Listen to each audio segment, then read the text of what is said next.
Hi అండి. ఈరోజు మీకోసం అత్తగారి దీవెన మరి కథలోకి వెళ్తే అంకితకు హడావిడిగా అనిపించింది. ఇన్నాళ్ల తర్వాత వాళ్ళ అత్తగారు తమ ఇంటికి వస్తుంది.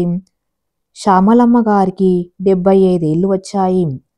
నలుగురు కొడుకులైనా ఎన్నడూ ఆమె కోడళ్ళ దగ్గర లేదు. శ్యామలమ్మ నలుగురు కోడళ్లతో 10 ఏళ్లు కలిసి ఉన్నారు. బంగార్రాజు గారు ఎవరి పనులు వారికి అప్పగించి వేరే పెట్టేశారు కొడుకులను. శ్రీనివాస్, దామోదర్, మురళి, శ్రీధర్ ముగ్గురికి వ్యాపారాలు పెట్టించాడు. శ్రీధర్ మాత్రం జాబ్ చేస్తూ హైదరాబాద్లో ఉంటున్నాడు. మొదటి కొడుకు శ్రీనివాసు, అతడి భార్య అంకిత మృదుస్వావి, తొందరపడి మాట అనదు అనిపించుకోలేదు. రెండవ కొడుకు దామోదర్, అతని భార్య ఆమని, తొందరపాటు మనస్తత్వం, అన్నీ జయించగలదు. మూడవ కొడుకు మురళి, భార్య ఇందుమతి, అయినింటి పిల్ల, అన్నీ తెలిసి మసులుకునే తత్వం. నాలుగో కొడుకు శ్రీధర్, భార్య ఈశ్వరి, కరాకండి మనస్తత్వం, గెలవాలన్న తపన కలిగిన మనిషి. బంగార్రాజు గారు చనిపోయాక శ్యామలమ్మ గారిని కొడుకులు రమ్మన్నా ఆమె రాలేదు. కారణం, తన పని తను చేసుకోగలిగినంత వరకు తన పాత ఇంట్లోనే ఉంటాను అని చెప్పింది. ఆమె మాటకు ఎవరు ఎదురు చెప్పలేదు. ఇన్నేళ్ల తర్వాత తన కోడళ్ళు వచ్చాక వారిళ్లల్లో తలకో నెలా ఉంటూ కాలం గడపాలని నిర్ణయించుకున్నారామె. పెద్ద కొడుకు ఇంటికి బయలుదేరింది. అదే ఊరు వస్తున్న తమ పక్కింటి వాళ్ళ మనవడితో శ్యామలమ్మ. అంకిత అత్తగారు ఉండవలసిన రూమ్ సర్దింది. ఆమెకు దైవభక్తి ఎక్కువ. కూతురు పెళ్ళయి వెళ్ళాక ఆ రూమ్ ఖాళీగా ఉంటే అందులో అత్తగారికి మంచం వేసి అన్నీ సర్దింది. అత్తగారి అలవాట్లు అన్నీ తెలుసు అంకితకు. ఆమెకు అన్ని టైం ప్రకారంగా జరగాలి.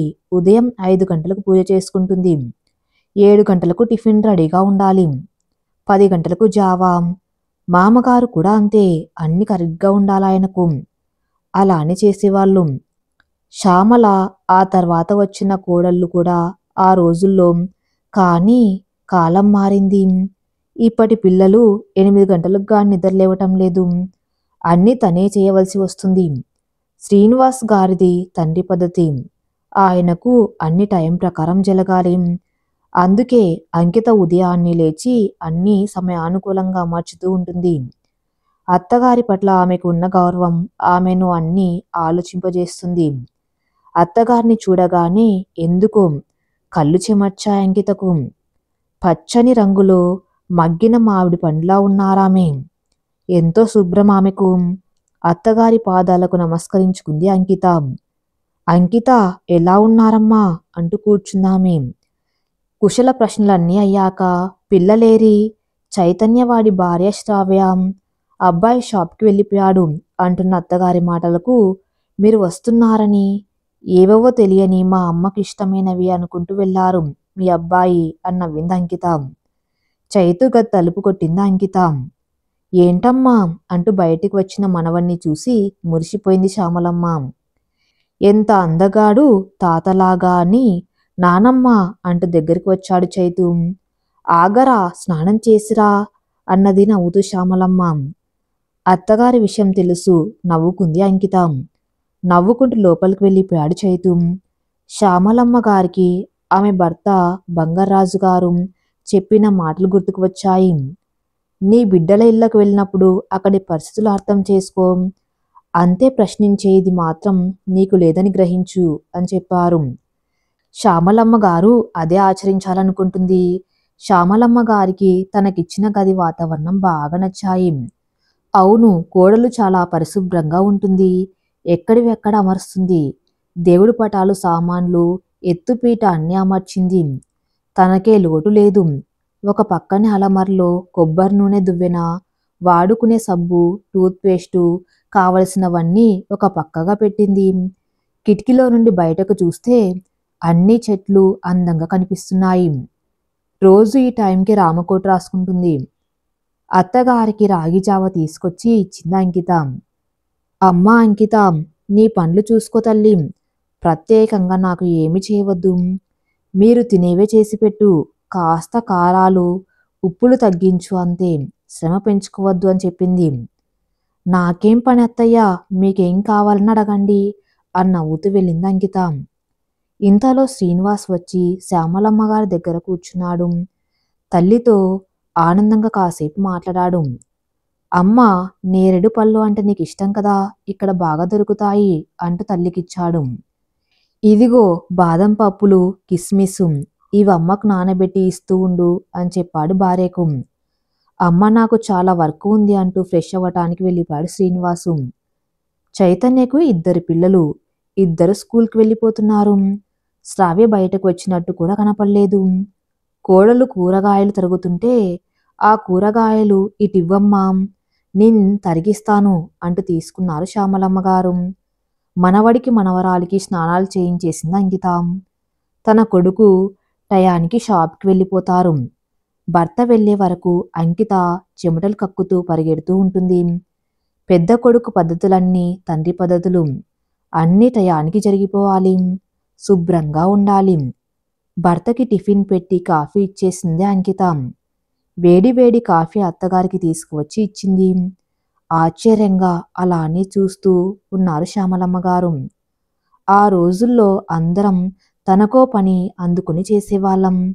అప్పుడు మిక్సీలు గట్రాలేమీ లేవు, అందరూ కలిసి చేసేవారు.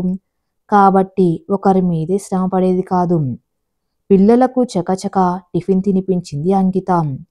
ఒక పక్క తినిపిస్తూనే దోశలు వేస్తూ ఉంది. వేసిన దోశలు చైతు లోపలికి తీసుకువెళ్ళాడు, వాడికి వాడి భార్యకు. స్కూల్ బస్ వచ్చేసరికి చకచక వంటి పూర్తి చేసింది అంకిత.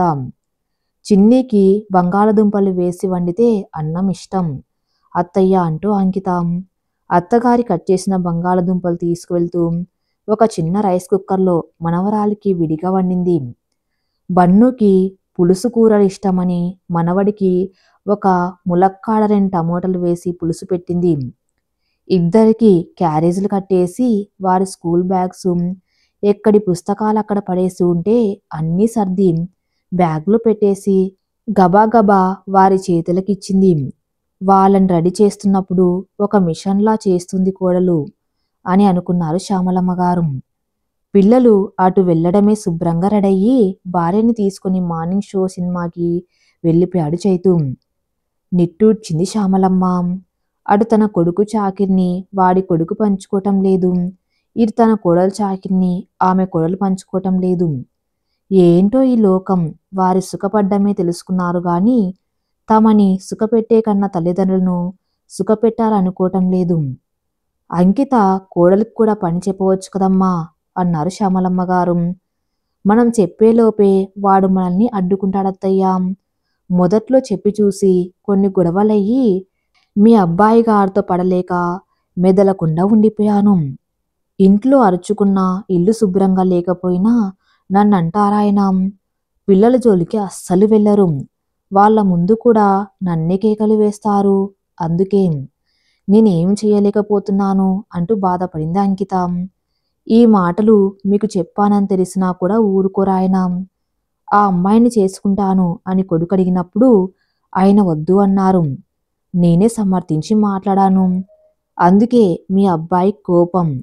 కోరి చేసుకున్నావుగా, అనుభవించు అంటాడు. ఎవరికి చెప్పేంత దాన్ని కాదత్తయ్యా నేను అంటూ బాధపడింది ఒక సగటు ఆడదానిగా అంకిత. శ్యామలమ్మ కళ్ళనీళ్ల పర్యాంతమైంది. నిజమే, మగవాడి భార్యపై పెత్తనం చేస్తాడు, అవి పాత రోజులు. అందుకే ఇప్పుడు మొదటి రాత్రికి కొంగున ముడి వేసుకుంటున్నారు భర్తలను శ్రావ్య లాంటి అమ్మాయిలు అని నిట్టూర్చారు శ్యామలమ్మ గారు. 10 రోజులు దాటిపోయింది శ్యామలమ్మ గారు వచ్చి. ఆ ఇంటి పూర్తి వాతావరణాన్ని గ్రహించింది శ్యామలమ్మ. పిల్లలిద్దరినీ అంకిత చూసుకుంటుంది. చైతుకి అస్సలు బాధ లేదు, శ్రావ్య కూడా అలానే ఉంది. వారు ఆనందంగా ఉన్నారంతే. అంకిత పైనే ఇంటి బాధ్యత అంతా. షాప్ బాధ్యత శ్రీనివాస్తే. చైతు శ్రావ్య హాయిగా బయటికి వెళ్ళిపోతారు, సినిమాలకు, పార్కులకు, షికార్లకు. వారి పిల్లల్ని వారే చూసుకోరు. తన పిల్లల బాధ్యత, వారు కన్న పిల్లల బాధ్యత కూడా అంకిత పైన పడిపోయింది. తన కొడుకు తనలాగా కష్టపడకూడదనుకున్నాడే గాని అందువల్లే తనకు సుఖం లేకుండా చేసుకున్నాడు ఈరోజు. కొడుకు ఇష్టపడ్డాడని ఆ అమ్మాయిని కొడుక్కిచ్చి పెళ్లి చేసి మరీ తిప్పలు పడుతుంది తన కోడలు. ఏం పెంపకం! ఆడపిల్లల్ని పెంచటం అలాగేనా అని శ్రావ్యని పెంచిన వారి పట్ల ఆశ్చర్యం కలిగింది శ్యామలమ్మకు. అత్తగారు వెళ్ళే రోజులు దగ్గరికి వస్తుంటే బాధ అనిపించింది అంకితకు. ఆమె ఆ వయసులో కూడా కూరగాయలు తరిగిచ్చేది, చిన్న చిన్న సహాయాలు చేసేది. నిజానికి ఆమె వల్ల అంకితకు ఏమీ ఇబ్బంది కాలేదు. శ్రీనివాస్కి అమర్చినట్లే కదా ఆమెకు కూడా. వెళ్ళే రోజు అంకితని పిలిచి, జాగ్రత్తమ్మా అంకిత, నీ ఆరోగ్యం ఎవరు చూసే రోజులు కాదమ్మా, ఈ బాధ్యత తెలియని రోజులు అని కోడల్ని దగ్గరకు తీసుకొని కన్నీరు పెట్టుకున్నారామె. ఆ మాటలకు ఎక్కలేని దుఃఖం వచ్చేసింది అంకితకు. నిజానికి ఆ ఇంట్లో తన కష్టాన్ని గుర్తించే వారు ఎవరు? ఒకప్పుడు తనను ఇలా తీర్చిదిద్దిన అత్తగారు ఈనాడు తను కష్టపడుతుంటే చూడలేకపోతున్నారు. నిజమైన ప్రేమ ఆమెదే అంటూ కన్నీరైపోయింది అంకిత ప్రాణం. ఉండవచ్చుగా అత్తయ్య అంటూ అడిగింది అంకిత. శ్యామలమ్మ గారు రెడీ అవుతున్నారు గదిలో. శ్రీనివాస్ వచ్చారు లోపలికి. అప్పుడే వెళ్ళిపోవాలా ఏంటమ్మా అంటూ బాధపడ్డారు.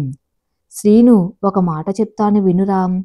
నీ భార్య కూడా సుఖపడాలి అని అర్థం చేసుకో. మీ నాన్నగారు ఎవరి తిప్పలు వారివి, మాట్లాడవద్దు అని చెప్పారు, కానీ నాకు ఒక తల్లి ప్రాణం ఉంటుంది కదరా. నేనిచ్చే సలహా ఒక్కటే. ఈరోజు నువ్వు నీ భార్య కష్టపడుతున్నారు, ఆనందంగా జరిగిపోతుంది నీ కొడుకు సంసారం. కానీ వాడి బాధ తెలియటం లేదు అని అర్థం చేసుకోవాలి నువ్వు. నీ మాటలు గట్టిగా ఉన్నా మనసులో కొడుకు పట్ల తెలియని గారాబం ఉంది. అది కరెక్ట్ కాదు. రేపటి రోజున వాళ్ళు ఎలా బతుకుతారు? కష్టం ఎలా అర్థమవుతుంది? అప్పుడు మరింత బాధలు పడతారు వాళ్ళు. బండికి 2 ఎద్దులు ఉన్నప్పుడు సాగుతుంటే బండిలో కూర్చున్న వారికి ఏ బాధ తెలియదు. కానీ అదే ఎద్దులు ఏ దారి కాదారి అయితే బండిలో ఉన్నవారు ఒక్కసారిగా కింద పడిపోతారు. అప్పుడు మరింత కష్టాల పాలవుతారు. అర్థం చేసుకో. నీ కొడుకు సంసారాన్ని వేరుగా పెట్టు. వాళ్ళ బాధలను వాళ్ళు నిర్వహించుకునేలా చెయ్యి. మీ నాన్నగారు చేసినట్లే. ప్రతి ఒక్కటి మీ నాన్నగారి పనులు నేర్చుకున్నావు. ఇది మాత్రం ఎందుకు వదిలేశావు? ఇకనైనా వారి కష్టాన్ని వారికి అలవాటు చెయ్యి. ఎన్నాళ్ళు కష్టపడతారు మీరు? నీ కొడుక్కి నేను చెప్పకూడదు. నువ్వు చేయవలసింది చెయ్యి. వాడికంటూ ఒక ఆసరా చూపించి వాడి సంసారాన్ని వాడే దారికి తెచ్చుకునేలాగా నువ్వే చేయాలి. విడిపోవటం తప్పు కాదు. బాధ్యత లేని పిల్లలకు బాధ్యత తెలియచేయటమే మంచిది. అందుకోసం విడిపోయినా పర్వాలేదు అంటూ కన్నీళ్లతో చెప్పారు శ్యామలమ్మ గారు. శ్రీనివాస్కి కళ్ళు తెరుచుకున్నాయి. కళ్ళ ముందు బిడ్డలు ఉంటున్నారులే, అదే ఆనందం అనుకున్నాడు గాని తర్వాత భవిష్యత్తు ఎలా ఉంటుంది అని గ్రహించలేకపోయాడు. కొడుకు మీద పిచ్చి ప్రేమతో. అలానే నా భార్య కష్టాన్ని కూడా నేను గ్రహించలేదు అంటూ ఆలోచిస్తూ కళ్ళనీళ్లు పెట్టుకున్నాడు. తప్పకుండా అమ్మా, ఈసారి నువ్వు వచ్చేసరికి నువ్వే చూస్తావు అంటూ నవ్వాడు శ్రీనివాసు. రెండవ కొడుకు దామోదర్ వచ్చాడు తల్లిని తీసుకెళ్లటానికి. జాగ్రత్త అని చెప్పి సెలవు తీసుకుంది శ్యామలమ్మ. అత్తగారు వెనక్కి తిరిగి చూస్తూ కోడల్ని కొడుకుని బాధతో కళ్ళు తుడుచుకుంటూ వెళ్ళిపోయింది రెండో కొడుకుతో. భర్తతో నడిచి వస్తున్న అత్తగారిని చూసి నవ్వుతూ పలకరించింది రెండవ కోడలు యామని. ఇల్లు ముచ్చటగా అందంగా కట్టుకున్నారు. కుశల ప్రశ్నలు అన్నీ అయ్యాయి. ఏరిరా విక్రమ్ సిరి అని అడిగింది శ్యామలమ్మ గారు ఇల్లు ఖాళీగా అనిపిస్తే. వారు ఉదయమే జాగింగ్కి వెళ్తారత్తయ్యా అని చెప్పింది ఆమని. ఈలోపు విక్కీ సిరి వచ్చారు వాకింగ్ డ్రెస్సుల్లో. నమస్తే నాన్నమ్మ అంటూ దగ్గరికి వచ్చారు. అబ్బో, ఈ వయసులో కూడా మీ నానమ్మ గారు ఉండవలసిన బరువే ఉన్నారేం అని సిరి అంటుంటే ఫక్కున నవ్వేసింది శ్యామలమ్మ. నిజమే మరి, ఇంటి బరువులు మోసి అలసిన నా బరువు కరెక్ట్గానే ఉంది అంటూ నవ్వుతూ సమాధానమిచ్చింది శ్యామలమ్మ. ఆమని చూస్తూ ఉంది అత్తగారి వైపు. చక్కటి సమాధానం, గమనిస్తే ఎంతో అర్థం ఉంది అని నిట్టూర్చి లోపలికి వెళ్ళింది. దామోదర్ తల్లి దగ్గర కూర్చుని మాట్లాడుతూ ఉన్నాడు. ఎందుకమ్మా ఇన్ని రోజులు అక్కడ ఉండటం? మా దగ్గరికి వచ్చేయమంటే రావు. ఎప్పుడో పండక్కి రావడానికి కూడా మాకు కుదిరేది లేదు అంటున్న కొడుకు మాటలకు నవ్వి కొడుకు తల నిమిరింది ప్రేమతో శ్యామలమ్మ. ఆమని గబగబ మాట్లాడడమే గాని ఇంకేమీ రాదు. పొగిడితే చాలు కొడుకు కోడళ్ళ కాళ్ళ దగ్గరకు అన్నీ చేస్తుంది. ష్ ఏమిటో అనిపించి నిట్టూర్చింది శ్యామలమ్మ. పేరుకు పని మనిషి ఉంది. ఆవిడ పని అంతా సిరికే చేస్తుంది. సిరితో ముచ్చట్లు పెట్టుకుంటే గంగ బయటికి రాదు. 1-2 సార్లు పిలిచి తనే చేసుకుంటుంది ఆ పని ఆమని. ఆ గంగా సిరి పుట్టింటి వాళ్ళు పంపిస్తే వచ్చిందట. జీతం మాత్రం ఇచ్చే దామోదర్ ఎక్కడ చెప్పే మాటలు అక్కడ చెబుతున్న ఆ పని మనిషి వైపు చూసి చిరాకు పడింది శ్యామలమ్మ. ఎందుకే ఆమని ఈ పని మనిషి నీకు? ఎందుకు పనికిరాదు కదా? జీతం దండక్ కదమ్మా అన్నారు శ్యామలమ్మ. చిన్నగా మాట్లాడండి అత్తయ్య, సిరి వింటే కోపగించుకుంటుంది అన్నది ఆమని కాస్త అటు ఇటు చూస్తూ. ఏమిటే ఆమని, ఉన్నది ఉన్నట్టు కుండబద్దలు కొట్టి మాట్లాడేదానివి, ఏమైంది నీ వైఖరి? ఎందుకిలా అన్నారు శ్యామలమ్మ. తనకు ఏర్పాటు చేసినది దామోదర్ గది. ఆ పక్కనే చిన్న గది ఉంటే అందులో ఏర్పాటు చేయమంది శ్యామలమ్మ గారు. అలాగే చేసింది ఆమని. ఏంటి ఈ కాలం ఇలా మారిపోయింది? పెద్ద చిన్న మంచి చెడ్డ కరువయ్యాయి. ఏదన్నా చిన్న పని సహాయం చేస్తాను అన్న చేయనివ్వటం లేదామని. అత్తగారి శుభ్రం, అత్తగారి పద్ధతులు అన్నీ తెలుసామెకి. అలా ఉమ్మడి సంసారమే బాగుంది అనిపించింది ఆమనికి. సిరి ఉన్న ఇంట్లో నుండి వచ్చిందట. కోరి మరీ ఇంటికి వచ్చి అడిగారట వాళ్ళే. ఆమని అంత పెద్ద సంబంధం మనకి ఎందుకన్నదట. అందుకు తండ్రి కొడుకులు ఒప్పుకోలేదట. ఆమె ఇచ్చిన కట్నం 6 లక్షల విలువకు ఆమని బంగారమే చెడగొట్టి కొత్తవి చేయించి కోడలికి పెట్టేసిందట, రేపటి రోజున మాట రాకూడదని. కానీ ఆ ఇచ్చిన 6 లక్షలు కొనుక్కున్న కొత్త ఇంటికి అడ్వాన్స్గా కట్టారట. ఆ విషయం తన భర్త ద్వారా తెలుసుకున్న సిరికి ఆ ఇల్లు నాదేగా అన్న అభిప్రాయానికి వచ్చింది.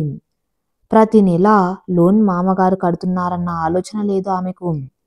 తనకు మధ్యతరగతి వారు అయ్యుండి అంత బంగారం పెట్టారు అన్న లెక్క కూడా లేదు. ఏదో కోడలికి పెట్టిన నగలతో నాకు సంబంధం లేదు, ఏ పిల్ల వచ్చినా ఇలాగే పెడతారు కదా, కానీ నేను 6 లక్షలు తెచ్చాను కాబట్టి ఆ రోజు మీరు అడ్వాన్స్గా ఇవ్వగలిగారు కొత్త ఇంటికి అంటూ భర్తను బాగానే చెప్పు చేతుల్లో పెట్టుకున్నది సిరి. అవన్నీ విన్న శ్యామలమ్మ గారికి బాధ కలిగింది. ఆమెని చెప్పిన మాట తన కొడుకు వినాల్సింది. నా కోడలుగా వచ్చినప్పుడు ఎంత ఒదిగి ఉన్నారు. ఆమెని గబగబా మాట్లాడినా కూడా గౌరవంలో గాని ప్రేమలో గాని ఏ పొరపాటు చూపించదు. అలా ఇంటికి కట్నం డబ్బులు కట్టడం చాలా తప్పు. ఆ విషయం గమనించుకోలేకపోయాడు దామోదర్. ఇప్పుడు కష్టపడి లోన్ కడుతున్నా ఇచ్చిన డబ్బు మాత్రం నా కట్నం డబ్బు అంటున్న పేరు పోదు కదా సిరికి. మగవాళ్ళకి ఇలాంటి సంఘటనలు అస్సలు తెలియదు. ఇంట్లో ఉన్న ఆడవాళ్ళకే సూటి పోటీ పోట్లు. సిరిని కన్నా తల్లిదండ్రులైనా కూతురు ఇష్టానికి ఇష్టపడి ఇటువంటి ఇంటికి ఇచ్చినప్పుడు కూతురికి మంచి చెడ్డ చెప్పుకోవాల్సిన అవసరం ఉంటుంది. పై పెంచు లేనిపోనివి నేర్పుతూ ఉంటుంది వాళ్ళమ్మ ఎప్పటికప్పుడు ఫోన్లు చేసి. ఎప్పుడైతే శ్యామలమ్మ గారు వచ్చారో ప్రతిరోజు ఏదో 2 పలకరింపులు పలకరించి కనపడి వెళ్ళిపోతుంది లోపలికి సిరి. పెద్దదాన్ని కదా, ఏదైనా అంటానేమో, ఏదైనా పని చెప్పబోతానేమో అని భయం కాబోలు. ఉదయమే లేచి కొడుకు కోడలు వాకింగ్కి వెళ్ళి వచ్చేసరికి పనులన్నీ చక్కబెట్టేస్తుందామని. ఒకరోజు జ్వరంగా ఉండి ఆమని గంగను కల్లాపు జల్లి ముగ్గు వేయమన్నది. అంతే, సిరి వాళ్ళు వచ్చేసరికి అమ్మగారు ఎట్టా అంటే అట్టా, మీ అత్తగారు మాట్లాడితే నాకు కుదరదమ్మా, మీ అత్తగారే కాక వాళ్ళ అత్తగారు కూడా చురాచురా చూస్తున్నారు నా వైపు, నాకు ఇలాంటి పనులు అలవాట్లేదు అంటే మీరే తీసుకువచ్చారు అంటూ గోడు గోడున ఏడ్చేసింది. అత్తయ్య, ఆమె నా పనులకు మాత్రమే వచ్చింది ఇక్కడకు అంటూ విసురుగా లోపలికి వెళ్ళిపోయింది సిరి. దాని వెనకే తోకలా వెళ్ళిపోయాడు విక్రమ్. ఏముంటుందో పెళ్ళాల వెనక, కొంగులు ముడివేసుకుని వెళ్ళిపోతుంటారు ఈనాటి కొంతమంది అబ్బాయిలు. అందుకే మా రోజుల్లో మా అత్తగారు మగవాళ్ళు ఎవరైనా సరే వచ్చినప్పుడు పక్కకు జరిగి నిలబడాలని, వారి ముందు కనీసం కూర్చోకూడదని అలాంటి సిద్ధాంతాలు చాలా చెప్పేవారు. వాటి వల్ల ఉపయోగం ఉందో లేదో తెలియదు కానీ నేటి కాలంలో మాత్రం కొన్ని అవసరమేమో అని అనిపించేలా ఉన్నాయి పద్ధతులు. మధ్య మా కాలంలో హాయిగా నా కోడలు నాతో కలిసిపోయి ఆనందంగా ఉండేవాళ్ళు. ఒక రోజంతా గమనిస్తే శ్యామలమ్మ గారికి మతిపోయినట్లు అనిపించింది. చిన్న కొడుకు చెర్రి హాస్టల్లో ఉంటున్నాడు. ఇంటి దగ్గర వాడికి చదువు అబ్బటం లేదని హాస్టల్లో పెట్టారు. 50 కిలోమీటర్లలోనే ఉంటుందట. 2 రోజులకొకసారి వాడు విడిచిన బట్టలు తీసుకురావటం, వాడికి తినుబండారాలు మోసుకువెళ్ళటం, ఆ పనులతో సతమతమైపోతూ ఉంటాడు దామోదర్ ఆమని. అత్తగారికి ప్రతి పనిలోనూ అడ్డంకి వస్తుంది సిరి. అదొక వింత ఆనందం ఆమెకు. కాలేజ్ ఔటింగ్ అవర్లోపు వాడికి అన్నీ చేర్చాలి తీసుకువెళ్ళి అంటూ దామోదర్ కంగారు పడుతూ ఉంటాడు. ఆమని హడావిడిగా పనులు మొదలు పెడుతుంది. వాడికిష్టమైన జంతికలు చేస్తూ పక్కన స్టవ్ మీద వాడికిష్టమైన కూరలు వండుతూ ఉంది ఆమని. సిరి పని పెట్టుకుని వచ్చి స్టవ్ మీద బయట నుండి తెచ్చుకున్న మైదా పరోటాలను వేడి చేసుకోవడం, భర్తకు సూప్ తయారు చేయాలి అనటం. అప్పుడే అలా ప్రతి పనిలో విసిగిస్తూ ఏమైనా ఉంటే కయ్యానికి కాలు దువ్వటానికి రెడీగా ఉంటుంది సిరి. పాపం బయట పుల్లల పొయ్యి పెట్టుకుని దాని మీద జంతికలు హడావిడిగా చేస్తూ ఉంది ఆమని. ముందు రోజంతా జ్వరంతో ఇబ్బంది పడిపోయింది. అవన్నీ చూస్తుంటే శ్యామలమ్మ గారికి కాసేపు కూడా ఉండబుద్ధి కావటం లేదు అక్కడ. ఏదో కొడుకు కోడలు వారి పిల్లలతో ఆనందంగా ఉంటే చూడాలని ఉంటుంది. తనకు వచ్చారు 4 కోడళ్ళు. ఎంత చక్కగా ఒకరికొకరు కలిసిమెలిసి సరిదిద్దుకునేవారు సంసారాన్ని. ఇదేం విడ్డూరం, ఇవేం అలవాట్లు. కాసేపు కూడా టీవీ కట్టదు. పెద్ద శబ్దంతో పాటలు పెడుతూ ఉంటారు. అదేదో మైక్ సెట్ అట. ఆ శబ్దానికి తలనొప్పి వచ్చేస్తుంది శ్యామలమ్మ గారికి. మరో పక్కకి వస్తే వంటగదిలో నుండి గొట్రుకి ఆమెకు ఊపిరి అందటం లేదు. డాబా పైన హాస్టల్కి వెళ్లే కొడుకు బట్టలు ఆరవేసింది ఆమని. ఆ బట్టలు అన్ని ఒక పక్కకు తోసేసి సిరి నైట్ డ్రెస్సులు మొత్తం పైన ఉన్న వాషింగ్ మిషన్లో వేసి ఆరవేసింది గంగ. అది చూసిన ఆమనికి ప్రాణం ఊసురమనిపించింది. బట్టలన్నీ ఆరలేదు. ఇవి పెద్ద కష్టాలు కాకపోయినా పని చేసుకునే ఆడవాళ్లకు చాలా చిరాగ్గా ఉంటుంది మనసుకి. అవి అనుభవిస్తూనే ఆ బాధ అర్థమవుతుంది అనుకుంటుంది శ్యామలమ్మ. ఒకరోజు బయట లాన్లో కూర్చున్నారు శ్యామలమ్మ. సిరి వచ్చి శ్యామలమ్మ గారి దగ్గరకు చేరింది. ఇంత వయసు వచ్చినా మీరింత చక్కగా ఉన్నారు ఎలా అమ్మమ్మ అని అడిగింది నవ్వుతూ. సిరి దగ్గర అది ఒక గుణం. అప్పటిదాకా ఇబ్బంది పెడుతూ కూడా ఆమన్ని పొగడేస్తూ ఉంటుంది అవసరమైనప్పుడు. అవన్నీ చూస్తున్న శ్యామలమ్మ గారికి నవ్వొచ్చింది. ఏముందమ్మా, ఏ వయసుకు చేయవలసిన పని ఆ వయసుకు చేస్తాము. అవసరమైన బయట తిల్లు తినము. హాయిగా మంచి మనస్తత్వంతో ఇతరులపై ఈర్ష్య-ద్వేషాలు పెంచుకుంటూ ఉండము. సమయం ఉంటే భగవంతుని సేవలో గడిపేస్తాము అంతే అంటూ నవ్వింది శ్యామలమ్మ. ఇంతలో విక్రమ్ వచ్చాడు నానమ్మ దగ్గరకు. అవును, ప్రతిరోజు లాగు చొక్కలు తొడుక్కొని ఎందుకురా అట్లా ఇద్దరు పరిగెత్తుకుంటూ వెళ్తున్నారు అన్నది శ్యామలమ్మ. అయ్యో అమ్మమ్మ, అది జాగింగ్ అంటారు అంటూ పక్క పక్క నవ్వేసింది సిరి. అలా ఎందుకు చేస్తారు అన్నది శ్యామలమ్మ. పెళ్ళై 5 ఏళ్ళైనా సిరికి నెల తప్పలేదు కదా నానమ్మ. అందుకే డాక్టర్ గారిని అడిగితే ఒంట్లో కొవ్వు తగ్గించుకోవాలని అన్నారు. అందుకే ప్రతిరోజు అలా కష్టపడాల్సి వస్తుంది అన్నాడు బాధగా విక్రమ్. శ్యామలమ్మ గారు నవ్వుతూ, ఎవరి పనులు వారు చక్కగా చేసుకుంటే ప్రత్యేకంగా బరువు తగ్గించుకునే కార్యక్రమాలు ఎందుకురా, ప్రతి పని పని మనిషితో చేయించుకోవటం ఎందుకు, సరే పోనీ ఆరోగ్యమైన ఆహార పదార్థాలు తింటున్నారా అంటే అది లేదు అన్నారు శ్యామలమ్మ గారు. హెల్తీ ఫుడ్ తినాలి కొవ్వు తగ్గడానికి అన్నది సిరి. హెల్తీ ఫుడ్ అంటే మైదాతో చేసిన బయట అమ్మే రొట్టెలా అంటూ నవ్వింది శ్యామలమ్మ. ఆరోగ్యకరమైన తిండి అంటే మీరు బయట నుండి తెచ్చుకున్నారు అవేవో మైదా రొట్టెలు, ఏవో బజ్జీలు ఏదో అంటున్నారు శ్యామలమ్మ. శ్యామలమ్మ గారి మాటలకు మధ్యలో అడ్డు వచ్చి తెగ నవ్వేసింది సిరి.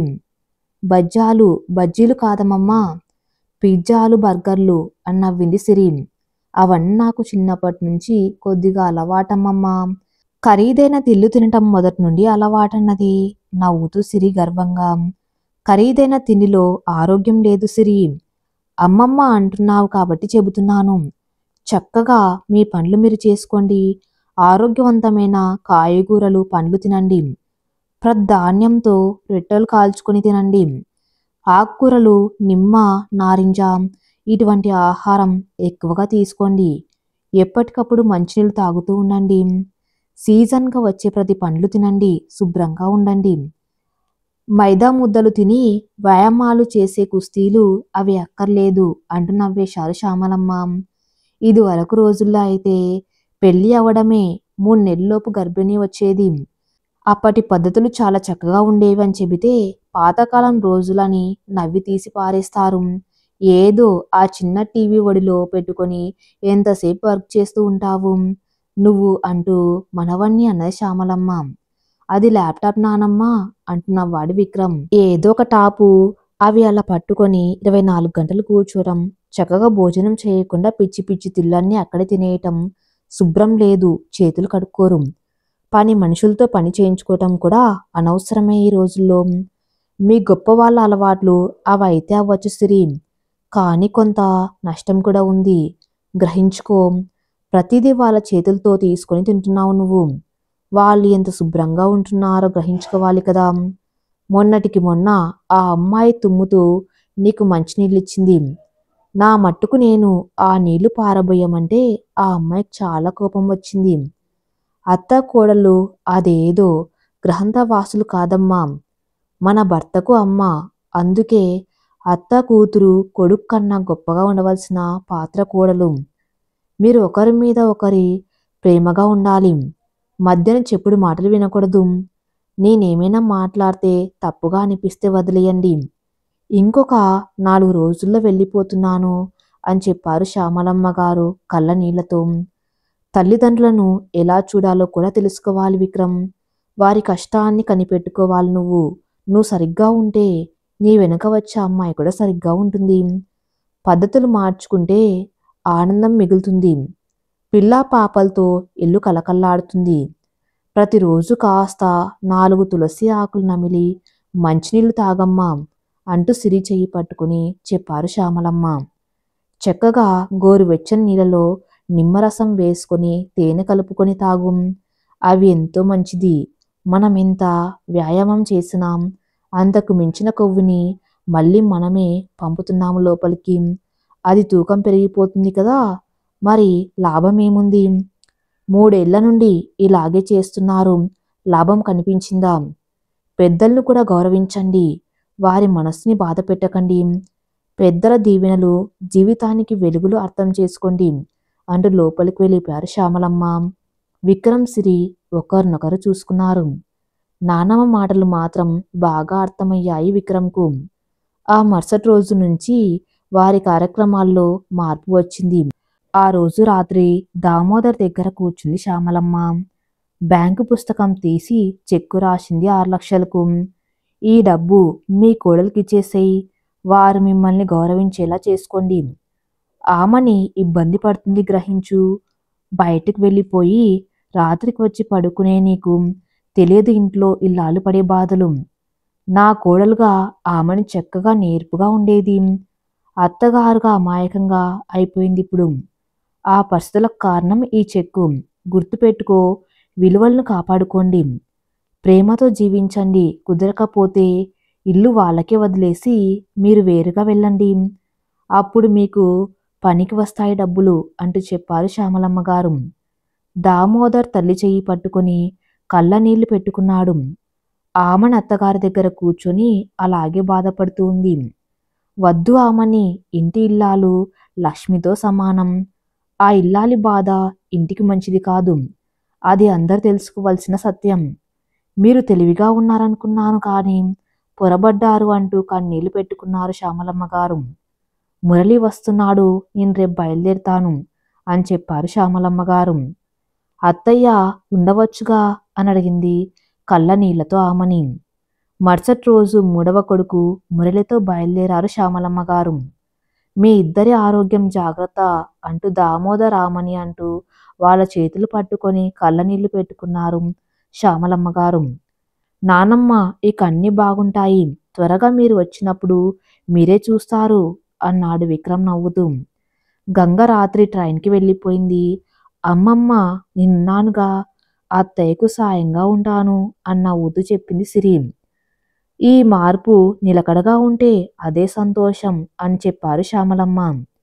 అత్తగారు వెళ్తుంటే ఆమెనికి దుఃఖం పొంగిపోయింది లోపలే. అది చూసిన సిరికి కళ్ళెమ్మట నీళ్లు వచ్చాయి.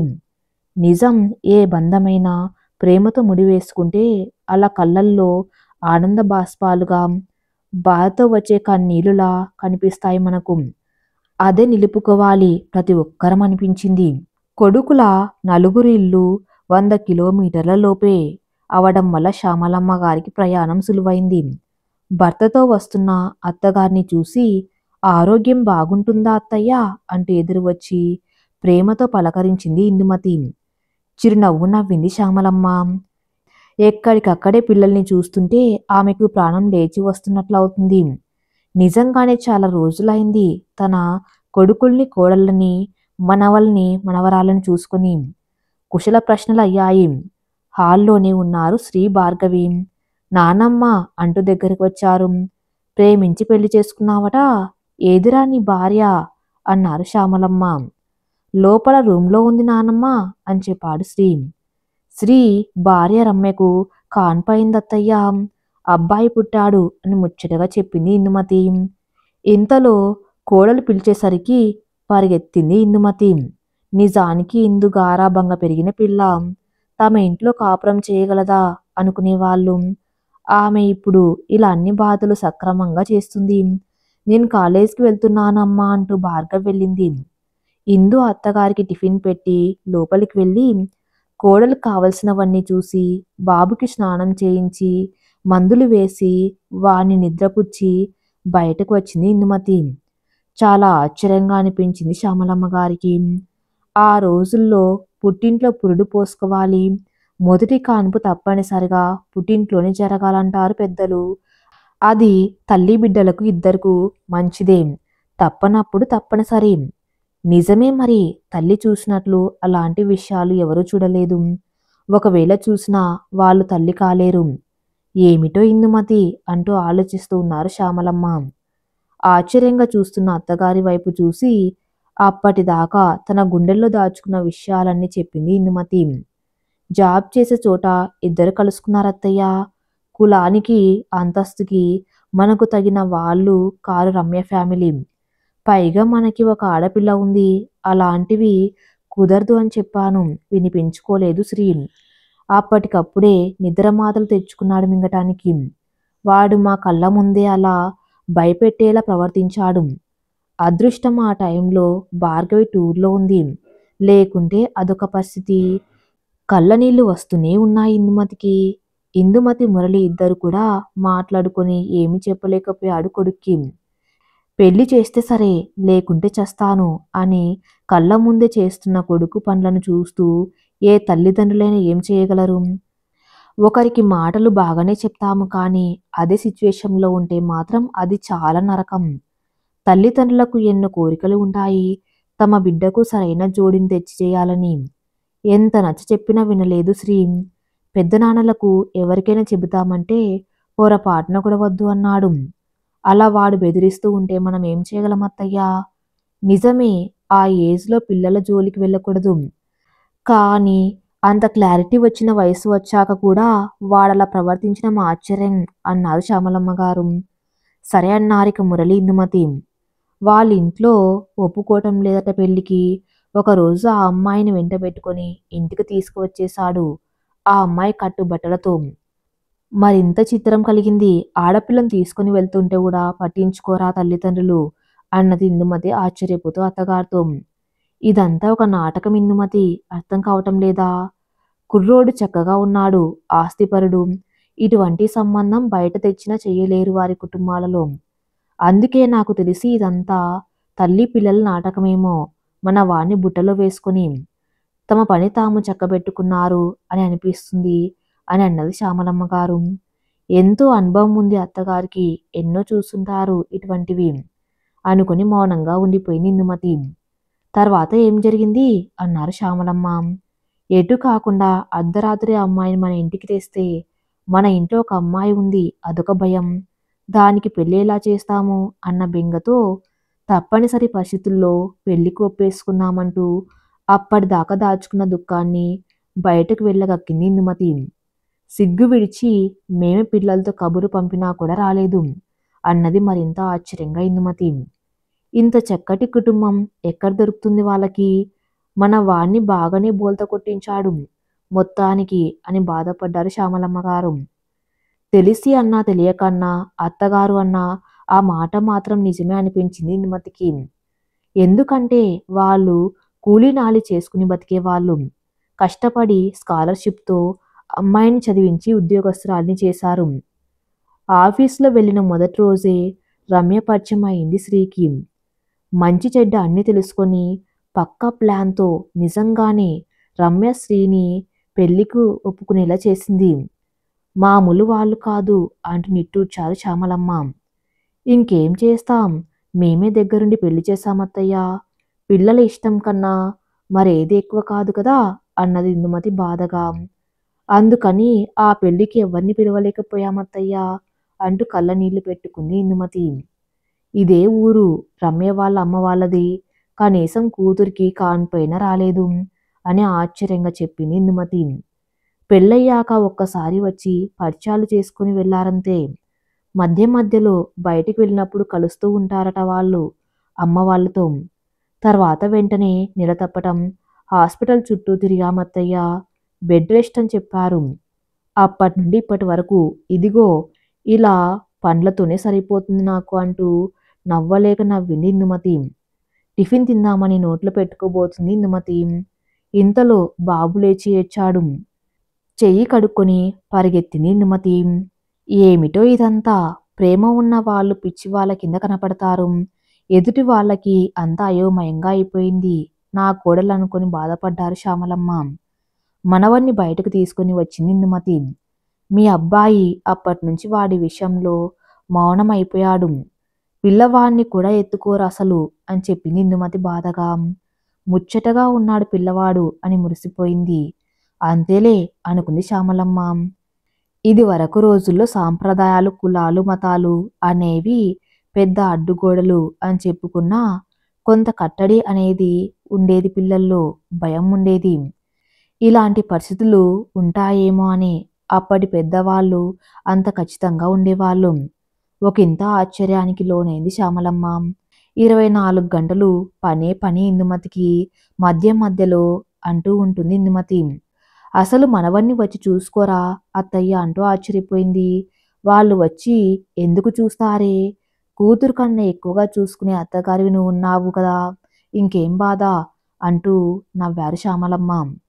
భార్గవిని చూసుకొని వెళ్ళిన వాళ్ళు వద్దని చెప్తున్నారత్తయ్య, 2 సంబంధాలు అలాగే పోయాయి అంటూ బాధపడింది ఇందుమతి. భార్గవి కుందనం బొమ్మలా ఉంటుంది, నచ్చకపోవటం అనేది సమస్య కాదు. ఇదిగో ఈ శ్రీగాడు చేసిన పని వల్లే ఇలాంటివి ఎదురు వస్తూ ఉండి ఉంటాయి. అలా అని చెప్పలేరు కదా ఎవరు. ఒక ఆడపిల్లలను కలుపుకోవాలంటే వారి పుట్టు పూర్వోత్తరాలు అన్నీ కనిపెట్టి చేసుకుంటారు. అన్నిటి వరకు మా కుటుంబాల్లో కూడా అంతే. ఈ స్త్రీ తప్పితే అని అనుకుంటూ ఆలోచిస్తున్నారు శ్యామలమ్మ. ఆ రోజు భార్గవిని చూసుకోవడానికి మరొక సంబంధం వాళ్ళు వస్తున్నారు అని చెప్పారు. ఇల్లంతా హడావిడిగా ఉంది.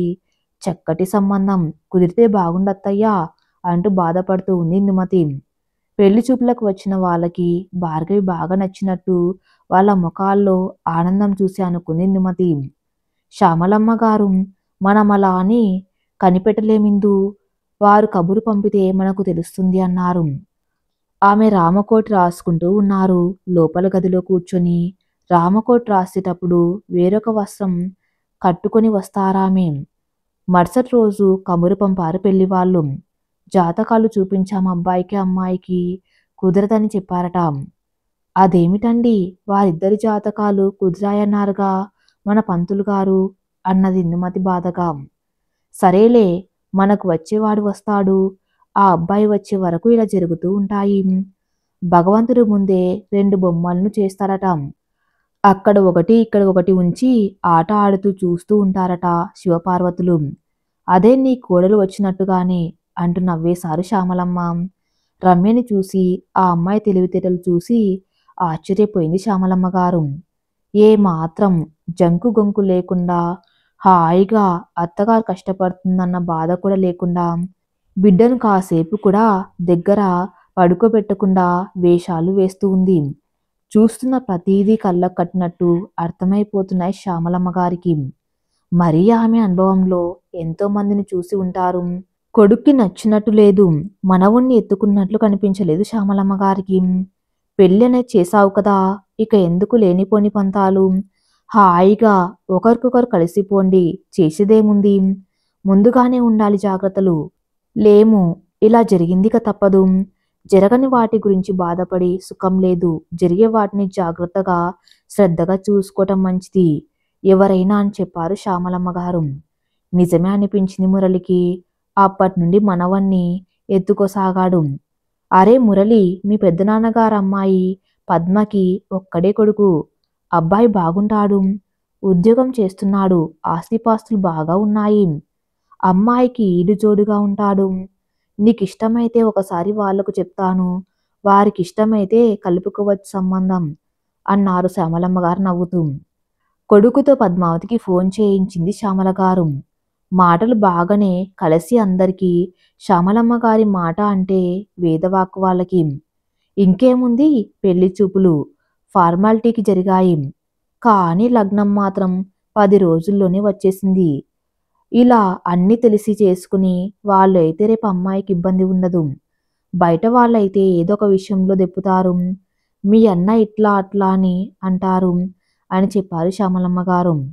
అత్తగారి మాట వేదవాకులా అనిపించింది ఇందుమతికి. కట్నాలు కూడా వాళ్ళు ఏమీ పెద్దగా అడగలేదు. పిల్ల బంగారం బొమ్మల, అబ్బాయికి ఈడు జోడుగా ఉంది. ఏదైనా ఇచ్చుకుంటే మీరు ఇచ్చుకోండి ఇష్టంతో అన్నారు పద్మావతి దంపతులు. హేమంత్కి భార్గవికి ఒకరికొకరు బాగా నచ్చారు. రమ్యకు ముక్కులు మూలుగులు ఎక్కువయ్యాయి. రమ్య పని చూడాలి, పెళ్లి పనులు ఎట్లా అత్తయ్యా అంటూ దిగులు పడింది ఇందుమతి. ఏం బాధలేదు, నేను చెప్తా కదా అంటూ రమ్య వాళ్ళ ఇల్లు తెలుసుకుని వెళ్ళింది శ్యామలమ్మ. తాటాకుల ఇల్లు. ఏం చేస్తాం, వీడు చేసిన పనికి తప్పదు కదా, మనకి తిప్పాలని అనుకుంటూ తప్పక వారింటికి వెళ్ళింది శ్యామలమ్మ. ఆ వాసారా ఆ ఇంటి వాతావరణం కాస్త ఇబ్బందిగా అనిపించినా తప్పదు, పని మీద వచ్చింది మరి అనుకుంది శ్యామలమ్మ. సత్తయ్య రాజమ్మతో మాట్లాడింది. మీరేమో పిల్లని ఆడ వదిలేసి మెదలకుండా ఉండిపోయారు. ఏ మాట కామాట నా కొడుకైన ఆస్తులు చిల్లిగవ్వ కూడా ఇవ్వను అంటున్నాడు మీ అల్లుడికి కూతురికి. పుట్టింటి తరపు వాళ్ళు పట్టించుకోరు, చావరు, ఏం చేస్తే దిక్కు ఏముందిలే అంటూ మాట్లాడుకున్నారు రాత్రి. అదేమి కుదర్రా, అలా చేయటం మంచిది కాదు అన్నాను నేను అని శ్యామలమ్మ గారు చెబుతుంటే నోరు వెళ్ళబెట్టి చూస్తున్నారు సత్యరాజమ్మ. పెద్ద వయసు దాన్ని, ఎందుకు చెప్తున్నాను అర్థం చేసుకోండి. చక్కగా పిల్లని నెలలోపు ఇంటికి తెచ్చుకోండి. ఆ తర్వాత 3 నెలలు ఉంచుకొని చివరి రోజుల్లో పంపించండి. అప్పుడు ఏదైనా గొడవ వస్తే నేనే అడ్డుపడతాను మీకు, మీ తరపున మాట్లాడతా అని చెప్పింది శ్యామలమ్మ. నేనే ముందే చెప్పానత్తయ్య, పిల్లను ఒగ్గేసి వస్తే వారేమైనా చేస్తే ఏంటి దిక్కు అని కూడా చెప్పి చూసా, అస్సలు ఇనుకోలేదు మా ఆడది అన్నాడు సత్తయ్య. నాకేటి తెలుసు వెనకటి మాట ఇట జరిగిపోనాది అని. నీ పిల్లగట్ట చెప్పింది, ఆడ ఏ దిగులు నేదు నాకు. ఆ ఇంటికి రామాకండి, నేనుండలేనిడా అని అదే చెప్పినది గుంటా అన్నది రాజమ్మ. ఆ భాష వాళ్ళ తీరు, ఆ ఇల్లు అన్నీ చూసి ఎంత కర్మ పట్టిందిరా నీకు అని మనవణ్ణి గురించి బాధపడిపోయింది శ్యామలమ్మ. పట్నం పట్నం అని ఎగబడతారు, ఇలాంటి మాయ వల్ల చిక్కుకొని పోతూ ఉంటారు అని అనుకుంటూ, సరే నేను చెప్పేది చెప్పాను, దానికేం తెలుసు చిన్నది, నీకైనా బుద్ధి జ్ఞానం ఉండనక్కర్లేదా అన్నారు శ్యామలమ్మ. పసిగుడ్డుని మా బిడ్డల్ని చూసుకోవాలని మాకు ఎంతో పేనంగా ఉంది, రావద్దంటే రావద్దన్నది అంటూ బాధపడ్డారు తల్లిదండ్రులు. రేపు మంచి రోజు వచ్చి మీ అమ్మాయిని తీసుకొని వెళ్ళండి అని చెప్పారు శ్యామలమ్మ గారు. ఇంటికి వెళ్ళాక అంతా సరయిందని కోడలికి చెప్పింది శ్యామలమ్మ. మనవడు శ్రీ వచ్చే టయానికి అప్పుడు కోడలతో చెప్పటం మొదలుపెట్టారు శ్యామలమ్మ. అయ్యో, ఆ పంతులు గారేమో పుట్టింట్లో 3 నెలల దాకా ఉంచలాదట బిడ్డని. లేకపోతే శాంతి చేయించినా మంచి జరగదని ఆ పసిగుడ్డికి ఎలా చేస్తారంటూ ఆలోచిస్తూ అడిగారు శ్యామలమ్మ. అదే నాకు భయంగా ఉన్నదత్తయ్యా. పంతులు గారు అలా చెప్పిన దగ్గర నుంచి అదే దిగులు నాకు అన్నది ఇందుమతి. ఆ విషయం భార్యకు చెప్పాడు శ్రీ. అవునా, బిడ్డకు అరిష్టమా? ఎలాగో అమ్మ వాళ్లకు చెప్పాలి అన్నది రమ్య కొద్దిగా భయంగా. ఆ విషయమే నేను చెప్పానమ్మా. మీ ఇంటికి వెళ్ళి మీ అమ్మ వాళ్ళు రేపు వస్తాము అన్నారు అని చెప్పారు శ్యామలమ్మ. వారికి మూఢనమ్మకాలు, ఇలాంటి నమ్మకాలు ఎక్కువే ఉంటాయి. అది గమనించిన శ్యామలమ్మ అక్కడ కూడా ఒక మాట వేసే వచ్చింది. వాళ్ళింటి కట్టిన మూటలు, పటాలు, ముళ్ళు చెట్లు చూసి ఆలోచన తెచ్చుకుంది శ్యామలమ్మ గారు. మీరు మా ఇంటికి వెళ్ళారా అమ్మమ్మ అన్నది రమ్య నవ్వు తెచ్చుకుంటూ. తప్పదు కదమ్మా, నువ్వింటికి కోడలయ్యావుగా. మరి మా కోడల విషయానికి నేను వెళ్ళి మాట్లాడి రావాలి కదా అన్నారు నవ్వలేక నవ్వుతూ శ్యామలమ్మ గారు. మరుసటి రోజు రమ్య తల్లిదండ్రులు వచ్చి రమ్యని తీసుకెళ్లారు.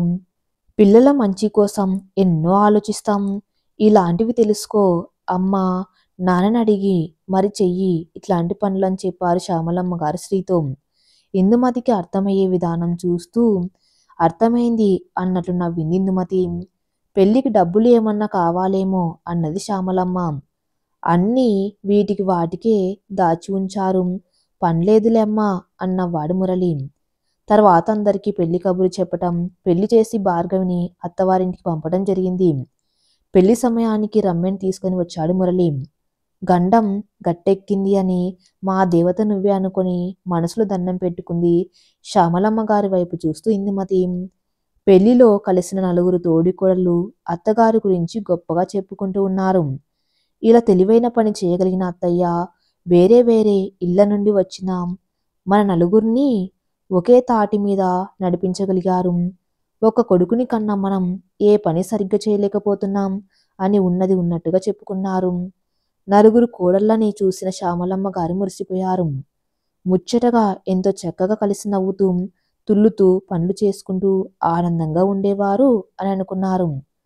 కొడుకులు నలుగురు కూర్చొని మాట్లాడుకుంటూ వాళ్ళమ్మని మధ్యలో కూర్చోబెట్టుకొని ఆనందమైన విషయాలు నెమరు వేసుకుంటూ ఉన్నారు. మనవళ్ళు మనవరాళ్ళు అందరూ కళ్ళ ముందు తిరుగుతూ ఉంటే శ్యామలమ్మ గారికి అప్పుడు సంతోషంగా అనిపించింది. పెళ్లి మంచిగా జరిగిపోయింది. అన్ని కార్యక్రమాలు శ్యామలమ్మ గారు చెప్పినట్లు చేశారు. మగ పెళ్లి వారికి బాగా నచ్చేశాయి అన్ని పద్ధతులు. వారేమి వద్దు అన్నా కూడా పిల్లకు ఇచ్చేవి ఇచ్చారు. తర్వాత శ్యామలమ్మ గారు మురళిని ఇందుమతిని కూర్చోబెట్టి ప్రద్దానికి వాళ్ళ మాటకే గంగిరెద్దుల తల ఊపటం కాదు, సమయానుకూలంగా స్పందించాలి. మీరు కూడా రమ్య విషయంలో జాగ్రత్తగా ఉండండి. శ్రీ విషయాన్ని ఇంత దాకా తెచ్చుకున్నారు. చస్తాను అనేవాడు ఎవడు చావడు. కాకుంటే తల్లిదండ్రులకు ఆ భయం ఉంటుందిలే. కానీ ఇక నుండి వాళ్ళ బాధలు వాళ్ళకి అప్పగించండి. రమ్యకు అవన్నీ తెలిసి రావాలి అన్నాడు శ్యామలమ్మ. ఇక్కడ ఎన్నాళ్ళు ఉంది, అక్కడికి వెళ్ళి ఉండలేకపోతుందంట అత్తయ్య. బిడ్డకు దోమలు కుడుతున్నాయని బాధపడుతుంది. శాంతి పూజలు చేయిస్తే వెంటనే ఇంటికి వచ్చేస్తాను. బాబుని మీరు చూసుకుంటే ఇంటి పని అంతా నేనే చేస్తాను అని చక్కగా చెప్పింది అత్తయ్య. ఎంతైనా మీ మాటకు భయపడింది అంటూ మురిసిపోయింది ఇందుమతి. మన బిడ్డలు కదా, నొప్పి తెలియకుండా చూసుకోవాలంటే వారికి మన నొప్పి ఎప్పటికీ తెలియదిందు. ఎప్పటికప్పుడు వారికి కూడా అన్ని తెలిసేటట్టు చేయాలి. ఊరికే ఒళ్ళు హూనం చేసుకుని కష్టపడ్డం కాదు. రమ్యకు కూడా పని తెలియాలి. ఆడపడుచు వస్తే ఎంత చక్కగా జాగ్రత్తగా చూసుకోవాలో కూడా నేర్పించుకోవాలి ఇప్పుడే. వదిన ఆడబిడ్డలు సంతోషంగా ఉంటేనే ఇంటికి మంచిది. ఆ విషయం తెలుసుకో. రాబోయే తరాల వారికి ఇబ్బందులు లేకుండా ఉంటాయి. ఇలాంటి స్నేహభావాలంటూ నవ్వేసింది శ్యామలమ్మ. ఇక 4వ కొడుకు శ్రీధర్ వస్తున్నాడు రేపు. కొడుక్కి కోడలుకి అన్న మాటలు అన్నీ చెప్పి కళ్ళనీళ్లు పెట్టుకుంది. తెలివిగా ఉండండ్రా అంటూ ఇద్దరిని దీవించింది శ్యామలమ్మ. శ్రీకి కూడా ఆ ఇంటికి వెళ్ళినప్పుడు తెలిసింది అక్కడ పరిస్థితులు, వాతావరణం పూర్తిగా రమ్యలో కూడా మార్పు వస్తుంది. ఇలా గట్టిగా మీరు ఉండగలిగితే అని చెప్పింది నవ్వుతూ శ్యామలమ్మ. 4గో కోడలి ఇంటికి చేరుకుంది శ్యామలమ్మ. కుశల ప్రశ్నలయ్యాక ఈశ్వరికి చాలా సంతోషం అనిపించింది అత్తగారిని చూడగానే. చాన్నాళ్ళయింది ఆమెను చూసి తను. అసలు తనక తీరిక ఎక్కడిది? ఎక్కడికి వెళ్ళాలన్నా లేదు తనకి. ఉద్యోగంలో పిల్లలకు సెలవులిచ్చినా వారు పిల్లవాడిని ఇంటి దగ్గర పెట్టేసి చక్కగా షికారు చేసి వస్తాడు. ఈ సమయంలో ఈశ్వరికి చాలా హడావిడి. అత్తగారికి హడావిడిగా టిఫిన్ మంచినీళ్ళు అందించి తన పనిలో పడిపోయింది ఈశ్వరి. శ్రీధర్కి కొడుకు, కోడలికి, కూతురికి టిఫిన్లు తయారు చేయాలి. వంట చేసి వారికి క్యారియర్లు కట్టాలి.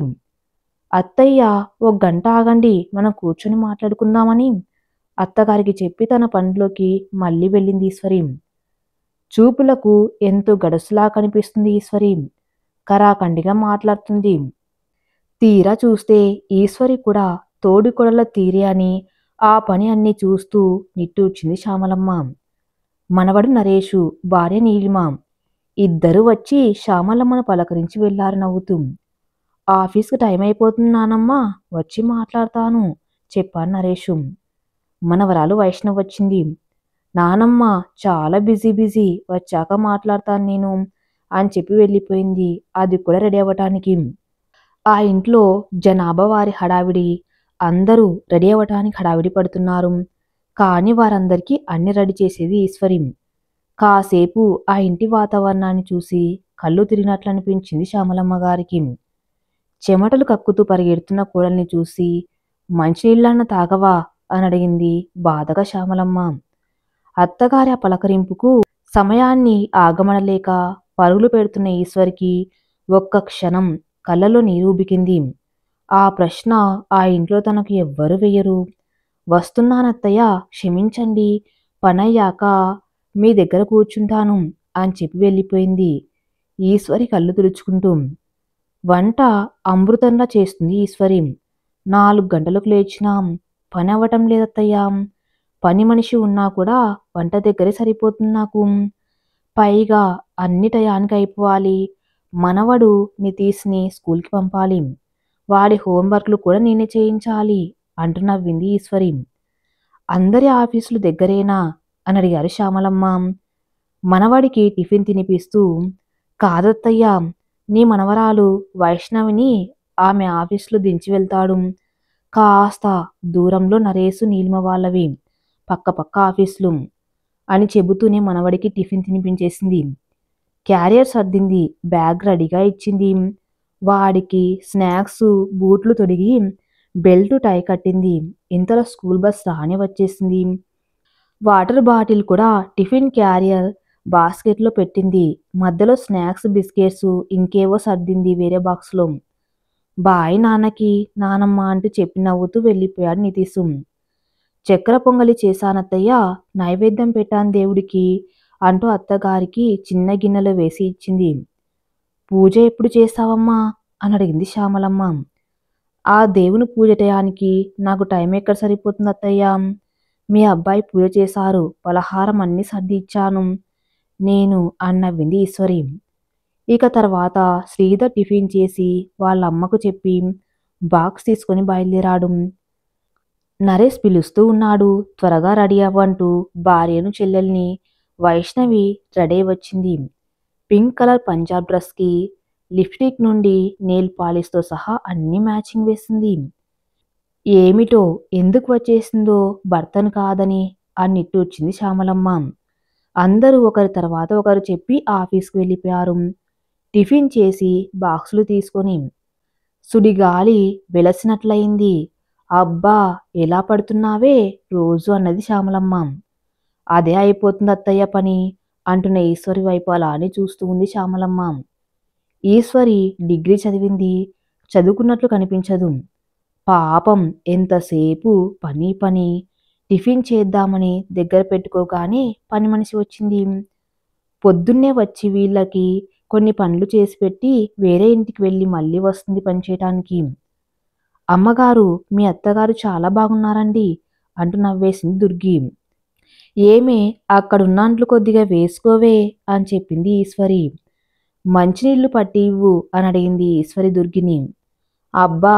అదెక్కడెక్కడో పనిచేసి వచ్చింది. తన పని అనేసరికి అశ్రద్ధగా ఈశ్వరికి ఆ అమ్మాయి చేత్తో మంచినీళ్లు తీసుకొని తాగుతుంది. ఏమిటో అంత శుభ్రంగా అనిపించలేదు దుర్గి. అమ్మగారు మీ కాటన్ చీరకి గంజి పెట్టి బాగా ఉతికానా అన్నది దుర్గి. ఇదిగో అమ్మాయి ఏమనుకోకుండా చేతులు శుభ్రంగా కడుక్కొని అప్పుడు పట్టు మంచినీళ్ళు అని చెప్పారు శ్యామలమ్మ. అనుకోటానికి ఏముందమ్మా, మిమ్మల్ని చూస్తుంటే మామిడి పండులాగా మిలమిల్లాడుతూ ఉన్నారు. అంత శుభ్రంగా ఉండబట్టే కదా ఇలా రంగు తేలేరు బాగా అంటూ నవ్వేసింది దుర్గి. శుభ్రంగా ఉండటానికి రంగుకి సంబంధం లేదు అన్నది శ్యామలమ్మ నవ్వుతూ. ఈశ్వరికి కాళ్ళు నొప్పులుగా ఉండేసరికి నూనె రాసుకుంది. పాపం కాసేపు. మా అమ్మగారికి మోకాళ్ళు అరిగిపోయాయేంటమ్మా అప్పుడే అని నవ్వింది దుర్గి. చాలే ఊరుకోవేం, నీ అంట్లు నువ్వు తోముకో అన్నది ఈశ్వరి. అమ్మగారు కాస్త టీ అయిన ముఖాన పడేయండమ్మా అన్నది దుర్గి. ఏంటి తాగలేదా అని అడిగింది ఈశ్వరి. మీ ఇంటికి ఆ ఎదురింటి అనసూయమ్మ గారింటికి చాలా తేడా ఉందమ్మా. ఆ ఇంట్లో అత్తగారు వణికించేస్తాది కోడల్ని. ఆ ఒక్కో పాలి అదే నిజమేనేమో అనిపిస్తుందమ్మా, మీ బాధలు మీ తిప్పలు చూస్తుంటే అన్నది దుర్గి నిట్టూరుస్తూ. కోడలైతే టీ నాకు బాగా ఇస్తుంది ఆ ఎదురింట్లో. ఇక వాళ్ళత్త అయిపోయిన టీ గిన్నెలో కాసిని నీళ్లు పోసి ఆ వేడి చేసిన ముఖాన పోస్తుంది. అది కూడా పంచదార వేయదు, ఒక రవ్వంత చిలకరిస్తుంది. ఆ నా మాట ఏముంది, కోడలికే కూడపెట్టదు. మాట మిదిలితే మీ ఇంట్లో కోడలు పనిచేసి బోళ్ళని డబ్బులు తెస్తుంది. నువ్వు ఇంటని పడి తింటున్నావు అని ఆ అమ్మని నానా తిప్పలు పెడుతూ ఉంటుందమ్మా ఆ గయ్యాలనసూయమ్మ అంటూ దానికదే వాగుతూ పనిచేసుకుంటూనే ఉంటుంది. మీరు ఇక్కడికి రండి అత్తయ్యా, ఆ సోది వినలేము. మనం విన్నా వినకపోయినా అది అలా వాగుతూనే పనిచేస్తుంది. లేకపోతే దాని చేతులు కదలవు. దాని సోది వినే కన్నా దాన్ని మానిపించి అంట్లు కూడా నేనే తోముకోవాలనిపిస్తుంది ఒక్కోసారి నాకు అంటున్న ఈశ్వరి మాటలకు నవ్వింది శ్యామలమ్మ. ఎదురుగా కూర్చున్న అత్త కోడలిద్దరూ మీ ఆరోగ్యం ఎలా ఉందత్తయ్యా, మన ఇల్లు ఎలా ఉంది అని అడిగింది ఈశ్వరి. అక్కడ సంగతులన్నీ బాగానే ఉన్నాయమ్మా. ఎప్పటినుండో అంటున్నారని ఇక తప్పక అందరి దగ్గర ఉందామని ఇలా వచ్చాను అన్నది శ్యామలమ్మ. మంచి పని చేశారు ఇప్పటికైనా అని నవ్వింది ఈశ్వరి. మనకు ఆస్తి బాగానే ఉంది కదా, కోడల్ని కూడా ఎందుకు ఉద్యోగానికి పంపేది అన్నది శ్యామలమ్మ. అది వాళ్ళ ఇష్టం అత్తయ్యా. నీలిమ డబ్బు మనకు ఏమి వాడే పని లేదు. లోన్ తీసుకొని ఫ్లాట్ తీసుకుంటుంది. వచ్చిన డబ్బులన్నీ అట్టే కట్టేస్తుంది. అదయ్యాక మరొక లోన్ తీసుకుంటుందట. అవన్నీ ఎలాగైనా కట్టేసరికి 15 ఏళ్ళు అవుతాయని చెప్పింది ఈశ్వరి. ఆశ్చర్యంగా వింటున్న శ్యామలమ్మ గారు మాట్లాడుతూ, ఈలోపు ఇంకో పిల్లాడు పుడతాడు, వారి బాధలు కూడా తీరిపోతాయి. మనిషిని ఎన్ని రకాలుగా వాడుతున్నారమ్మా ఈ రోజుల్లో. పనిచేసే మనిషికి ఎప్పుడు పని ఎదురుగా ఉంటుంది. తప్పించుకుని తిరిగే వాళ్ళకి వెనకాల కూడా పడదా పని. లోకరీతి ఇది అంటూ నవ్వింది శ్యామలమ్మ. ఎంత తెలివిగల వాళ్ళు వేరే చోట ఉంటే డబ్బు ఖర్చు అవుతుంది. పని మనిషి ఉండాలి, బాబుని నమ్మకంగా చూసే ఆయ కూడా కావాలి. అవన్నీ ఏమీ లేకుండా చక్కగా స్టైల్గా ఉద్యోగానికి వెళ్ళిపోవటం, అన్ని పనులు నా కోడల మీద వదిలేయటం చాలా తెలివిగలది నీలిమ అని అనుకున్న శ్యామలమ్మ. మొత్తానికి నీకు ఓపిక తగ్గేసరికి వాళ్ళన్ని విధాలా సెటిల్ అయిపోతారు అంటూ నవ్వింది శ్యామలమ్మ. అర్థం కాక అలాగే చూసింది ఈశ్వరి. ఓసి పిచ్చి మొహమా, 15 ఏళ్లకు 2 ఫ్లాట్లు అమ్ముతారు, పిల్లలు పెరిగి చక్కగా చదువులో పడతారు. ఆ తర్వాత ఎంచక్కా వెళ్ళిపోతారు వేరే. అప్పుడు శక్తి మొత్తం పోయిన మీకు సేవలు చేయటానికి కూడా ఎవరూ ఉండరు. ఏమిటమ్మా ఈ తెలివి నీది, డిగ్రీ చదివావు, ప్రతి వాళ్ళని చక్కగా కనిపెట్టేదానివి, తెలివిగల దానివనుకున్నాను. నువ్వు కూడా ఇలా తయారయ్యావా అంటూ ఆశ్చర్యపోయింది శ్యామలమ్మ. ఇలా ఎవరు తయారు చేయరత్తయ్యా, చూస్తూ చూస్తూ పిల్లల్ని వదిలేసి ఉండలేను, వారికి అన్నీ సక్రమంగా పెట్టి తీరాలి. మన మనసులో మన పని అన్న ఆలోచన లేకపోతే రెక్కలు వచ్చి మనం ఎక్కడికో ఎగిరిపోతాము, ఎప్పుడో పారిపోతాం అంటూ నవ్వింది ఈశ్వరి. నరేష్ అయిన జీతం ఇస్తాడా అని అడిగింది శ్యామలమ్మ. వాడు కరెంటు బిల్లు పిల్లవాడి ఫీజు అవి కడతాడత్తయ్యా. మిగిలినవన్నీ మీ అబ్బాయి చూసుకుంటారని చెప్పింది ఈశ్వరి. ఏమో ఈశ్వరి, నాకైతే స్వార్థం కనిపిస్తుంది పిల్లల్లో అన్నారు శ్యామలమ్మ. అమ్మగారు ఆ బట్టలు కూడా ఇవ్వండి, సర్పేసి నానబెట్టేస్తాను అన్నది దుర్గి. వస్తున్నా అంటూ బట్టలన్నీ వేసి ఇచ్చింది ఈశ్వరి. నాకు తెలియక అడుగుతున్నాను వైష్ణవి, ఎందుకు ఇక్కడ ఉంటుంది అని అడుగుతుంది శ్యామలమ్మ. అది భర్తతో తగాద పెట్టుకుని వచ్చింది, సంవత్సరం అయిందత్తయ్యా. కాపురానికి వెళ్ళు అంటే దానికి విపరీతమైన కోపం. ఉద్యోగం చెయ్యాలి, స్వతంత్రంగా బతకాలి, తన కాళ్ళ మీద తను ఉంటుంది. మరి భర్త అంటే చిరాకు పడుతుంది. పాతకాలం చింతకాయ పచ్చళ్ళు నాకు పెట్టకొని అంటుంది. ఏమైనా చెప్పబోతే అంటూ బాధపడింది ఈశ్వరి. ఆ అబ్బాయి మంచివాళ్ళనే కనిపిస్తాడు కదా అన్నాడు శ్యామలమ్మ. ఆ అబ్బాయి మంచివాడత్తయ్య, 2 సార్లు వచ్చాడు పాపం. ఆ అబ్బాయి మాటలు దీని మాటలు వింటుంటే తప్పంతా దీందేలాగా ఉంటుంది. ఏమైనా గట్టిగా మాట్లాడితే ఇల్లు వదిలి వెళ్ళిపోతాను, నా ఇష్టం వచ్చిన చోట బతుకుతానంటుంది. అస్సలు భయపడదత్తయ్యా అంటూ బాధపడింది ఈశ్వరి. ఏం జరిగిందట గొడవలని అడిగారు శ్యామలమ్మ.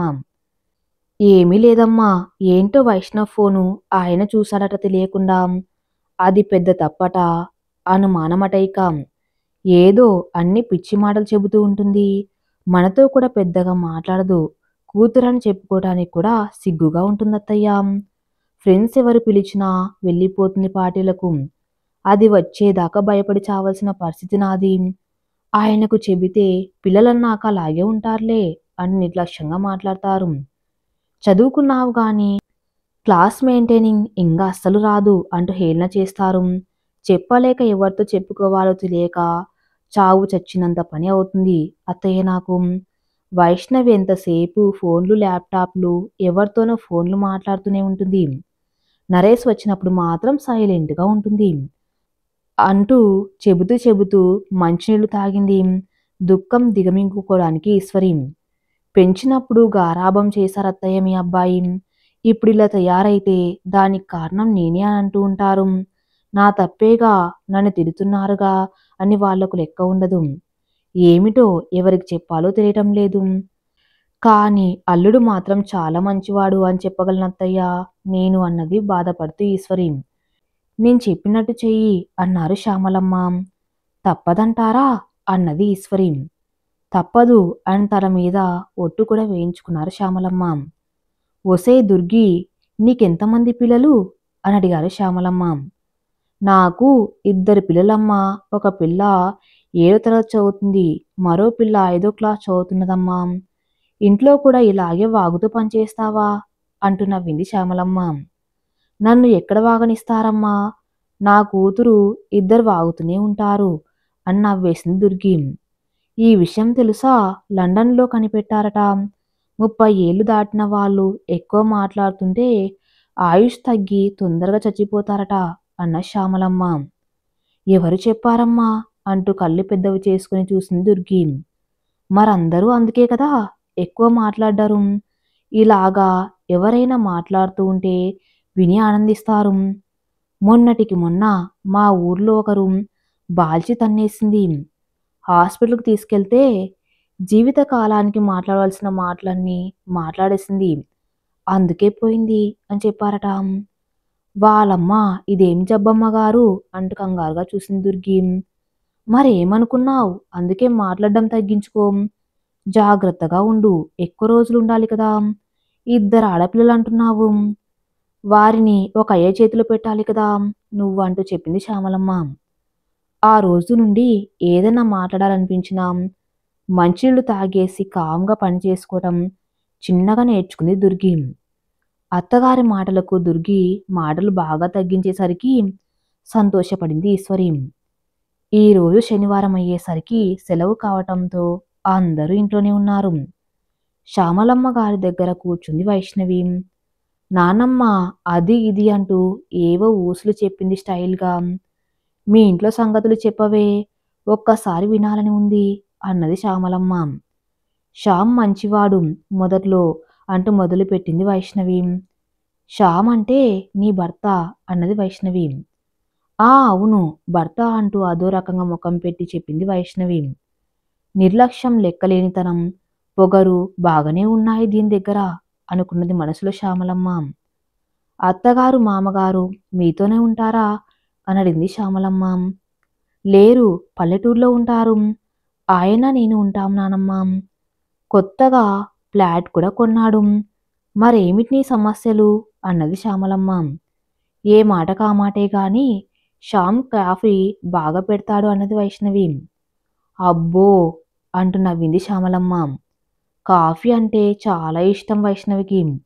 ఉదయాన్నే కాఫీ పడక ఉదయాన్నే కాఫీ పడకపోతే అల్లాడిపోతుంది. తన ఇంటి గురించి మొత్తం చెప్పటం ప్రారంభించింది వైష్ణవి. శ్యామ్, వైష్ణవి చక్కగా పెళ్ళయి ఆనందంగా ఉండేవాళ్ళు. వైష్ణవి పొద్దున్నే నిద్ర లేచేది కాదు. శ్యామ్కి ఉదయాన్నే లేవటం, క్రమశిక్షణగా ఉండటం అలవాటు. సరే, పెళ్ళైన కొత్త కదా, అలవాటు చేసుకుంటుందిలే అనుకున్నాడు శ్యాము. భార్య నిద్ర లేచేసరికి ఇల్లంతా నీట్గా పెట్టేసి కాఫీ కూడా కలిపి లేపేవాడు భార్యని. అదిగో అక్కడ వచ్చింది అసలు తిప్పలు. ఆ పని మొదలు పెట్టడమే తప్పు శ్యాము అనుకుంది మనసులో శ్యామలమ్మ గారు. మొదట్లో బాగానే ఉండేవాడు నానమ్మ అన్నది వైష్ణవి. తర్వాత కాఫీ కలపలేదా, ఒక్కడే కలుపుకొని తాగాడా ఏంటి అన్నది శ్యామలమ్మ. కొన్ని రోజులు గడిచాక ఇల్లు శుభ్రంగా ఉంచుకోవాలి అని చెప్పాడు ఒకరోజు. నాకు పని అంటే అస్సలు గిట్టదు. పని మనిషిని పెట్టండంటే, ఇంత సిటీలో నువ్వు ఒక్కదానివే ఉంటావు, అది మంచిది కాకపోతే ఎట్లా వద్దు అన్నాడు. అక్కడి నుండి పని పని అంటూ ల్యాప్టాప్లో పనిచేస్తూ ఉండేవాడు. వంట రాదు, ఏదైనా మాడిపోయిన కారం, ఉప్పు ఎక్కువైనా సర్దుకునేవాడు కాదు. నాకు కొత్త కదా, అర్థం చేసుకునేవాడు కాదు అంది వైష్ణవి. ఒక రోజైనా బాగా వండావా అంటూ నవ్వింది శ్యామలమ్మ. ఒక్కోసారి ఎలా వస్తాయి నానమ్మ అన్నది నిర్లక్ష్యంగా వైష్ణవి.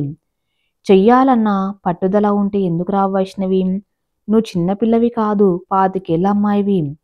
అదే అనేవాడు నన్ను అన్నది వైష్ణవి. మిగిలిన విషయాల్లో అన్నీ బాగానే ఉండేవారా అన్నది శ్యామలమ్మ నవ్వుతూ. ఆహా, విషయంలో ఏమీ తగ్గడు.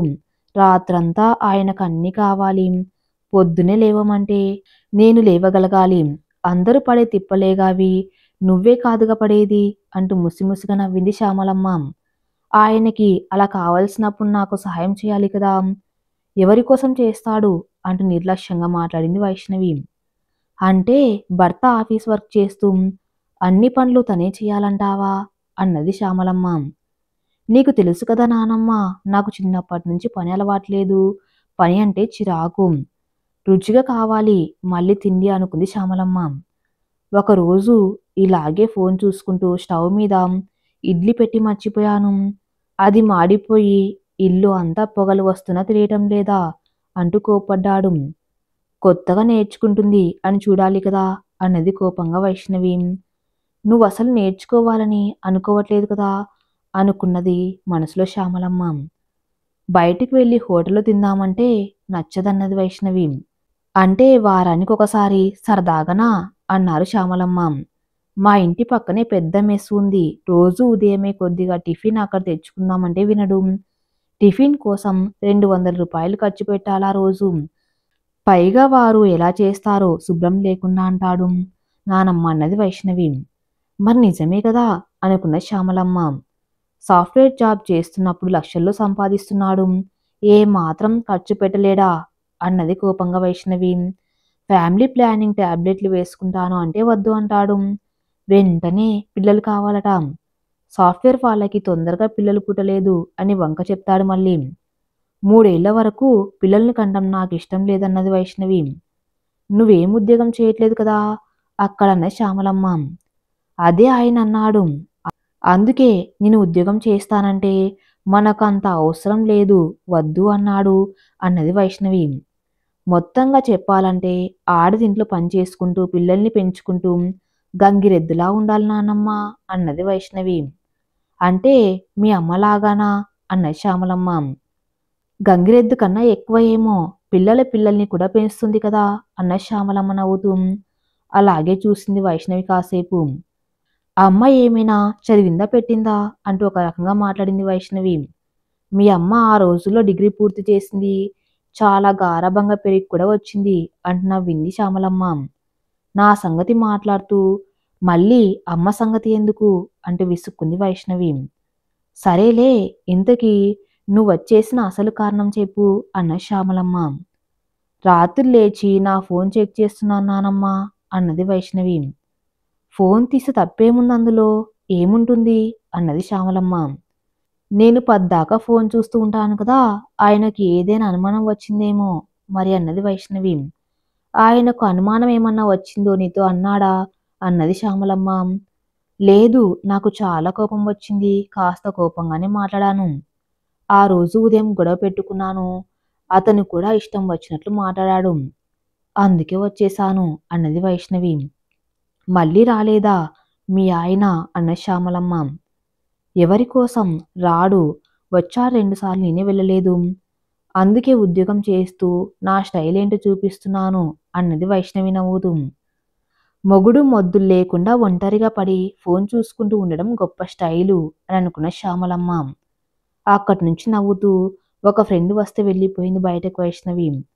అసలు పని ఏమీ అలవాటు చేయకుండా ఎలా పెంచావు ఈశ్వరి అన్న శ్యామలమ్మ. నా కూతురు పని చేయాలా ఏంటి, పెళ్ళయ్యాక ఎలాగో తప్పదు కదా అంటూ మీ అబ్బాయి గారు చేసిన పని అది అన్నది ఈశ్వరి. పిల్లలకి తల్లి ఏదైనా చెప్పుకుంటూ ఉంటే మధ్యలో తండ్రి గారాబం చేసి చెడగొట్టమనేది చాలా పెద్ద తప్పు. ఎలా బతకాలో తర్వాత వారికి ఎలా తెలుస్తుంది. భర్త మీద ప్రేమ అయితే ఉన్నట్లే ఉంది దానికి, లేకపోవడానికి తప్పేముందతంది. మరుసటి రోజు ఉదయమే ఎవరో ఇంట్లోకి ఒక ఉండలాగా చుట్టి పేపర్ బాల్ విసిరాడు. అక్కడే కుర్చీలో కూర్చుని ఉన్న వైష్ణవి ఆ పేపర్ బాల్ తీసి ఓపెన్ చేసింది. వైష్ణవి, నిన్ను చూస్తుంటే నాకు ఏదోగా అయిపోతుంది. ఒక్కసారి భయపడిపోయింది. చుట్టుపక్కల చూసింది ఎవరు లేరు. నీ అందమే నీది, అన్ని మ్యాచింగ్తో చాలా చక్కగా మేకప్ అవుతావు, ఒంటరిగా ఉంటున్నావు, నాకు ఒక అవకాశం ఇవ్వచ్చుగా అని రాసి ఉంది. ఎవడు వీడు, నాన్ సెన్సు, అయినా ఫ్రెండ్స్తో బయటికి వెళ్ళి వస్తూ ఉంటాను, నన్ను తప్పడతారేమో అని ఆలోచించి అది ఎవరికి కనపడకుండా బయట సైడు కాలువలో పారేసింది వైష్ణవి. సైలెంట్గా గమనిస్తే రోడ్డు చివర్లో ఎవరో ఒక అబ్బాయి నిలబడినట్టు కనపడ్డాడు. అనుమానం ఏదైనా వస్తే మన వెంట పడినట్లు ఉంటుంది కదా. అయ్య బాబోయ్ అంటూ లోపలికి పరిగెత్తింది వైష్ణవి. ఆ రోజు టిఫిన్ చేయకుండా లోపలికి వెళ్ళి పడుకుంది వైష్ణవి. నరేష్ అన్నకు అసలు ఇలాంటివి అంటే మహాకోపం. ఫోన్ ఎక్కువ మాట్లాడితే ఇష్టం ఉండదు వాడికి. ఏంటో అలా ఫ్రెండ్తో గంటలు గంటలు మాట్లాడినా ఏమనేవాడు కాదు భర్త అని మొదటిసారిగా అనుకుంది వైష్ణవి. వాడు రాసిన లెటర్కి వయసులో ఉండే ఇబ్బందులకు ఆ రాత్రంతా నిద్రపోలేదు వైష్ణవి. ఈశ్వరికి ఒంట్లో బాగోలేదు, మంచం మీద పడుకుని ఉంది. కాంపౌండర్ వచ్చి వైరల్ ఫీవర్ మీకు ఏమి చేయకండి, అందరికీ అంటుకుంటుంది, ఏదైనా సరే వాడే గ్లాసు ప్లేట్ కూడా వేరే పెట్టండి అని చాలా జాగ్రత్తలు చెప్పి వెళ్ళాడు కాంపౌండర్. వైరల్ ఫీవర్ అనేసరికి అది అందరికీ సోకుతుందని కాంపౌండర్ చెప్పేసరికి అందరికీ భయమేసింది. తీరా చూస్తే దుర్గి పనిలోకి రాలేదు. ఎదురింట్లో పనిచేస్తున్న దుర్గిని పిలిచింది వైష్ణవి. మీ అమ్మగారికి అదేదో జ్వరం వచ్చిందట, అందరికీ వస్తుందట, మా ఇంటి లోపలికి వస్తే ఇక్కడికి రావద్దన్నారు, అందుకని ఒక 10 రోజులు నేను రానమ్మగారు అని చెప్పేసింది. అంటే ఇంట్లో కసుబుస్తులు ఎక్కువైపోయాయి. వైష్ణవి నా ముఖాన కాస్త కాఫీ పడేయవే అన్న శ్యామలమ్మ.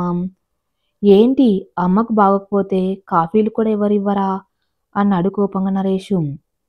అసలు సర్దుకోని మనస్తత్వం ఉన్న శ్రీధరు, వైష్ణవి నాకు టిఫిన్ పెట్టు, నేను ఆఫీస్కి వెళ్ళాలన్నాడు. నేను ఆఫీస్కి వెళ్ళాలి, వీలు కాదుగా, నాకు చెప్తున్నారెందుకు పని, కోడలికి చెప్పవచ్చుగా అనుకున్నది వైష్ణవి. శ్యామలమ్మకి కాఫీ ఇస్తుంటే నాకు కూడా ఒక కప్పు తీసుకురా అన్నాడు నరేషు. పెళ్ళాన్ని పిలవచ్చుగా అనుకుని మనసులో తిట్టుకొని కాఫీ కలిపి ఇచ్చింది వైష్ణవి. ఇదేనా కాఫీ కలపటం, అసలు నీకు కాఫీ కలపటం కూడా రాదా అంటూ చిరాగ్గా కాఫీ పారబోసి తను కలుపుకున్నాను నరేషు. మాటలు మాత్రం మాట్లాడతాడు, పెళ్ళానికి మాత్రం చెప్పలేడు అనుకున్నది వైష్ణవి. నితీష్కి స్కూల్కి టైం అయిందని కుస్తీలు పడుతుంది నీలిమ. అష్ట కష్టాలు పడి వాడిని బడికి పంపించింది. టిఫిన్ నచ్చలేదంటూ నేను వేసింది తినలేదు వాడు, అన్నది నీలిమ. ఈ పిండిలో ఇంత ఉప్పు కలిపారు. ఉప్పు బాగా ఎక్కువైపోయింది. దోశలో వాడేం తింటాడు ఇక అన్నాడు శ్రీధర్.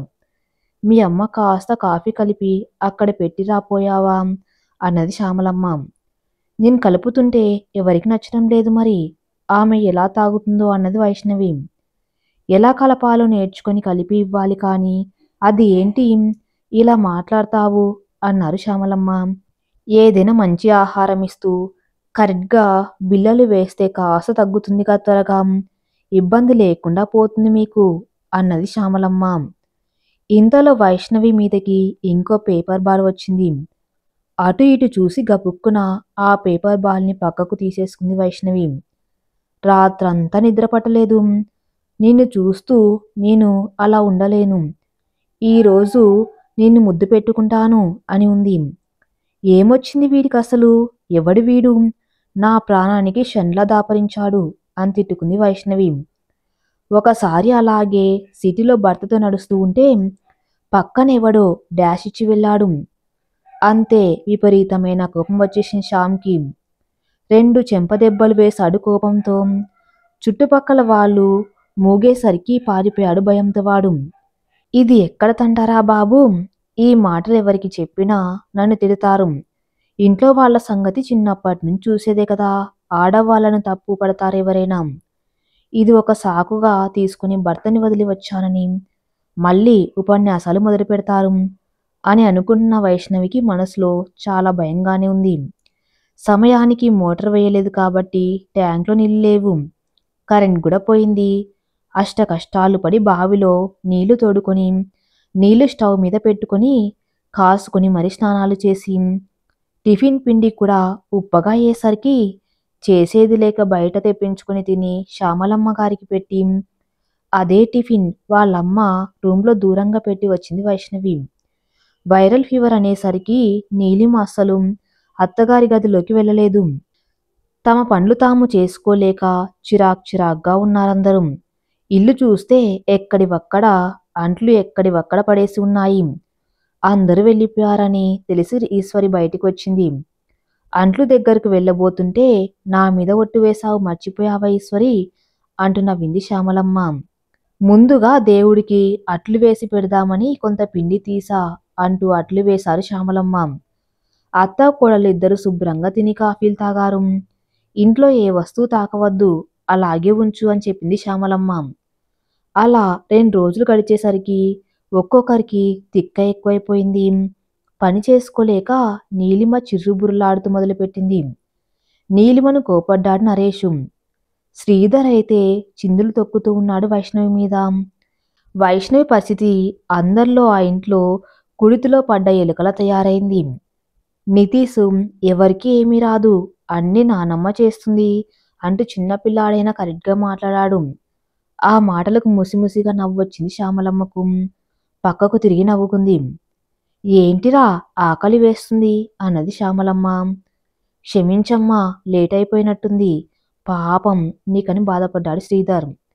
నాదేముందిలేరా, నీ భార్య సంగతి మరీ ఘోరంగా ఉంది. అదేమో వైరల్ ఫీవర్తో బాధపడుతుంది. బాగా తిండి పెట్టమన్నారు, ఎవరు పట్టించుకోవటం లేదు దాని సంగతి. అది మరీ వీక్ అయిపోతే తర్వాత అసలు ఏ పని చేయలేదు అని చెప్పింది శ్యామలమ్మ. నిజమే, ఇంత పని ఒక్కటే ఎలా చేస్తుందో ప్రతిరోజు. అంటే ఇంట్లో ఒక్కరు కూడా ఏ పని చేయరన్నమాట అనుకున్నాడు శ్రీధర్. నరేషు అమ్మ అన్ని ఓర్పుగా చేస్తుంది కాబట్టి సరిపోతుంది, లేకపోతే ఇలాంటి ఆడదానితో అస్సలు వేగలేను అనుకున్నాడు భార్యను చూసి. నీలిమ భగవంతుడికి, తండ్రి మా అత్తగారికి త్వరగా జ్వరం తగ్గేలా చూడు, నేను చెయ్యలేని పనులన్నీ అంతన్నం పెట్టుకుంటుంది. నరేష్ తల్లికి టిఫిన్ తెచ్చి ఇచ్చి వెళ్ళాడు. ఆ బయట టిఫిన్ వల్ల అందరికీ పొట్టలో తేడా చేసేసింది పాపం. ఆ రోజు ఆఫీస్కి వెళ్ళలేకపోయింది వైష్ణవి. కడుపులో బాగలేదు, మనసులో భయం వాడెవడు వెంట పడతాడని. నరేష్ నీలిమ పిల్లాడిని స్కూల్కి పంపించి వెళ్ళిపోయారు. పిల్లవాడు వర్క్ చేయలేదని, స్కూల్ బుక్స్ సరిగ్గా తెచ్చుకోలేదని స్కూల్ వాళ్ళు నరేష్కి ఫోన్ చేసి చెప్పారు కంప్లైంట్స్. భార్యను తిట్టాను నరేషు. పిల్లవాడిని కనగానే సరికాదు, వాడెలా చదువుకుంటున్నాడేంటి అని కూడా చూసుకోవాలి అంటూ. నిన్నొక్కదాన్నే కన్నానా? నీకు మాత్రం బాధ లేదా ఏంటి? నేను ఆఫీస్‌కి వెళ్లి పనిచేస్తున్నాను గొడ్డులాగా అన్నది నీలిమ. అంత కష్టపడి పనిచేయడం ఎందుకమ్మా? నువ్వు పనిచేయకపోతే ఇల్లు గడవదా ఏంటి? అన్నారు శ్యామలమ్మ. ఆ మాటలు వింటూ అందరికీ నిజమే అనిపించింది. అవును. నేను కష్టపడ్డ డబ్బులు కూడా నా పేరున బ్యాంక్‌లో వేసుకున్నాను అనుకున్నది వైష్ణవి. అలాగే అన్నా వదిన కష్టపడిన డబ్బులు కూడా వారు ఫ్లాట్‌కు లోన్ కట్టుకుంటున్నారు అని ఎవరికి వాళ్ళే తలుచుకొని ఆఫీస్‌కి ఎందుకు వెళ్తున్నాము అని ఎవరికి వాళ్ళు అర్థం చేసుకుని మెదలకుండా ఉండిపోయారు. వాడెవడు ఈరోజు ముద్దు పెట్టుకుంటాను అని రాసొచ్చాను నా ప్రాణానికి. అమ్మో! అని భయం పెట్టుకుంది వైష్ణవికి. టీవీ పెట్టింది వైష్ణవి.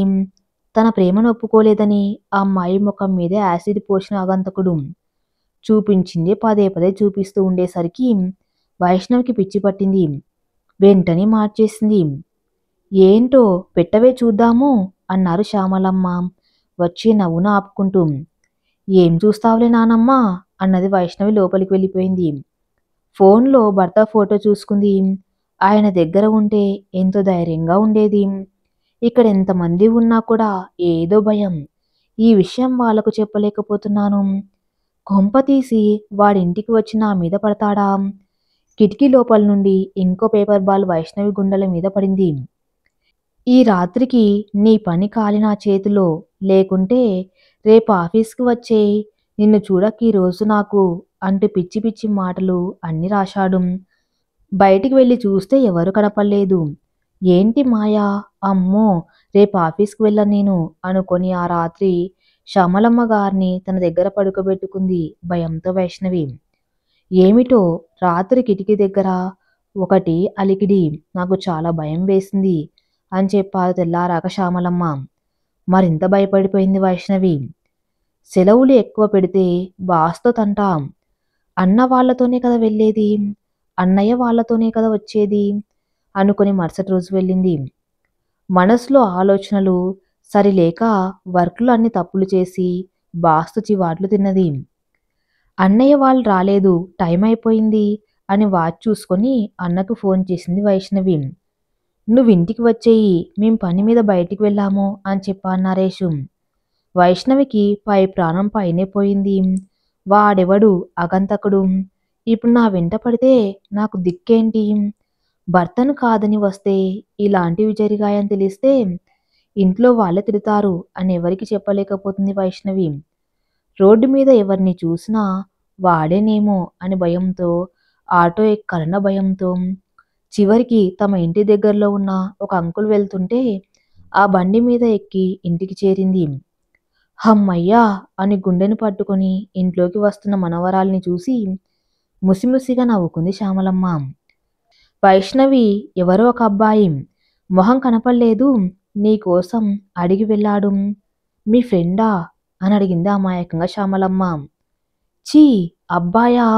నా ఫ్రెండ్ ఎవరూ లేరు నానమ్మా అని భయపడిపోతూ లోపలికి వెళ్ళబోయింది వైష్ణవి. ఎప్పుడైనా ఫోన్ పాడైపోతే పక్కింటావిడ ఫోన్లో చేస్తావటే కదా, ఆమె ఫోన్ చేసింది అని చెప్పింది శ్యామలమ్మ. ఎవరు? సుశీల ఆంటీనా అన్నది వైష్ణవి. ఏ ఆంటోనో నాకేం తెలుస్తుంది అన్నది శ్యామలమ్మ. తన ఫ్లాట్ పక్కనే ఉండే సుశీల ఆంటీ గారికి ఫోన్ చేసింది వైష్ణవి. నువ్వెందుకు వెళ్ళి పుట్టింట్లో కూర్చున్నావు? ఇక్కడెవరో ఒక అమ్మాయి వచ్చింది మీ ఇంటికి. వాళ్ళు ఒకటే నవ్వులు. అయినా అన్ని రోజులు భర్తకు దూరంగా ఉండటం ఎందుకు వైష్ణవి అంటూ కోపాడి పెట్టేసింది ఫోన్ సుశీలమ్మ. ఎవరే ఉంటారో మా ఫ్లాట్‌కి వచ్చిన అమ్మాయి. అయినా బుద్ధి లేకుండా శ్యామ్ అని అనుకుంటూ బాధపడింది వైష్ణవి. జరిగింది చెప్పింది శ్యామలమ్మకు వైష్ణవి. ఉప్పు కారం తింటున్నాడు, మరి ఖాళీగా ఎలా ఉంటాడు? అయినా నీ భర్త నీతో ఎలా ఉంటాడో నీకు తెలుసు. ఇన్ని రోజులు మీరు ఖాళీగా ఉంటే మరి తేడాగానే ఉంటుంది కదా అన్నారు శ్యామలమ్మ గారు ఒక రకంగా. నిజమే అనుకుని పేపర్ బాస్ సంగతి కూడా చెప్పింది వైష్ణవి. ఏమోనమ్మా, మన ఊర్లో కూడా ఇలాగే ఒకటి జరిగింది. ఊరికే ఉత్తరాలేనంట. ఇలాగే పాపం ఆ అమ్మాయికి తెలియకుండా రాశాడట వాడెవడో విధవ. అనుమానానికి మొగుడు వదిలేస్తాడని ఇంట్లో కూర్చుంది. ఏం చేస్తుంది? పుట్టింట్లో వాళ్ళతో తిట్టించుకుంటూ, అక్కడి పెట్టే చాకిరీ చేస్తూ పని మనిషిలా అయిపోయింది దాని బతుకు. అక్కడ వాళ్ళ అమ్మ మీ అమ్మలాగా పనిచేసేది కాదులే. ఎంతమంది ఉన్న ఆడదానికి భర్త పక్కనున్న ధైర్యం ఉండదు కదా వైష్ణవి అన్న శ్యామలమ్మ. ఆఫీస్లో బాస్ కూడా తిట్టాడు. అసలు వాడెవరితో తిట్టించుకునే అవసరం తనకేముంది? పెద్దింటి కోడలు, చక్కటి భర్తకు భార్య అయి ఉండి తను కోరి తెచ్చుకున్న తిప్పలివి అని తనని తానే తిట్టుకుంది వైష్ణవి.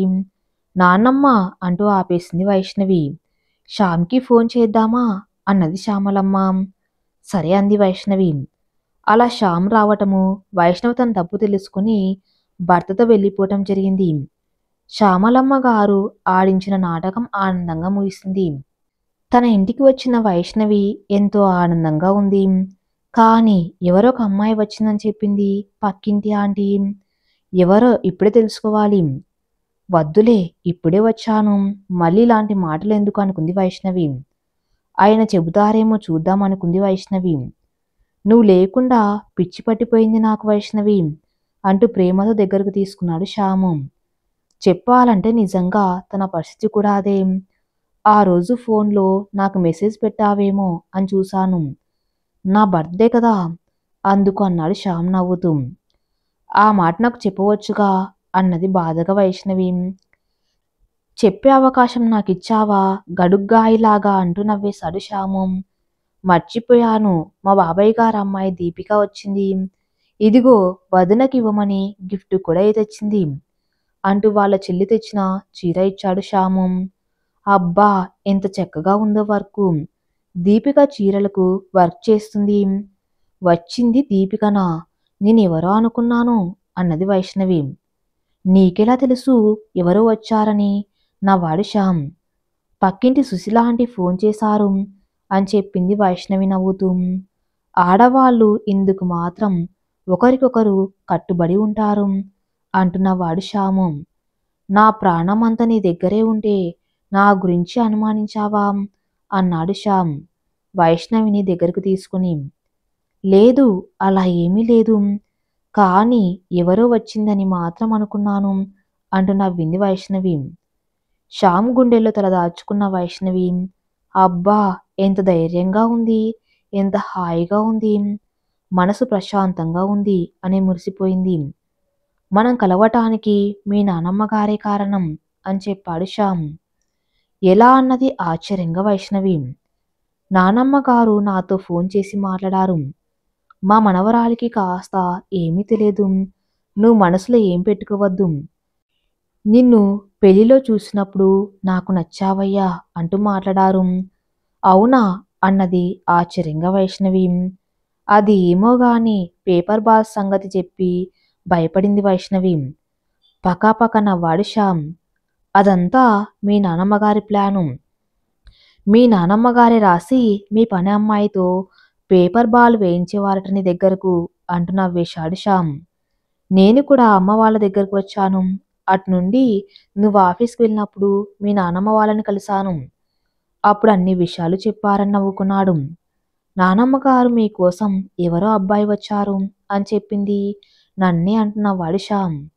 అవన్నేమో కానీ మీ నానమ్మగారు చెప్పిన 2 మాటలు మాత్రం నాకు బాగా నచ్చాయి. డబ్బు ఎప్పుడైనా ఎవరైనా సంపాదించవచ్చు.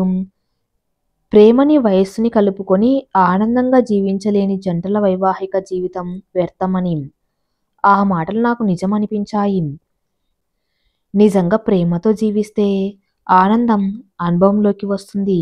అన్నీ ఉన్నాయి కానీ నువ్వు లేనప్పుడు ఇల్లు వెలవెలపోయింది.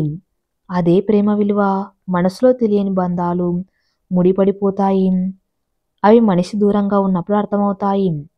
ఈ మాటలు నావి కాదు, మీ నానమ్మగారివే అని నవ్వేశాడు శ్యామానందంగా. అమ్మో, మా నానమ్మ మీరు కలిసి ఇంత నాటకం ఆడారా అంటూ నవ్వింది వైష్ణవి. ఒక జంట కలవటం కోసం ఇలాంటి నాటకం ఆడడంలో తప్పులేదు వైష్ణవి. పెళ్ళి అవగానే ఒకరికి ఒకరు అర్థం కాము. అది ఒక వయసులో తొందర, ఉత్సాహం అంతే. కానీ మనసులో ఉన్న తీయని బంధాలు ఇలా దూరంగా ఉన్నప్పుడు తెలుస్తాయి అంటూ భార్య కళ్ళల్లో ఆనందాన్ని చూసి మురిసిపోతాడు శ్యామ్. పనమ్మాయి దుర్గి వచ్చింది. అప్పుడే ఎందుకు వచ్చావే? నేను చెప్పినప్పుడు రావెళ్ళి అంటూ పంపించేశారు శ్యామలమ్మ గారు. శ్రీధర్ తల్లి దగ్గర వచ్చి కూర్చున్నాడు కాసేపు. అమ్మ, మీరు వచ్చిన దగ్గర నుండి పాపం ఈశ్వరికి బాగులేదు. మీకు ఇబ్బంది అవుతుందా అని అడిగాడు. ఇబ్బంది నాకు కాదురా, ఈశ్వరికి. పెళ్లి చేసుకున్నప్పుడు ఎంత ప్రేమగా అన్యోన్యంగా ఉండేవాళ్ళు.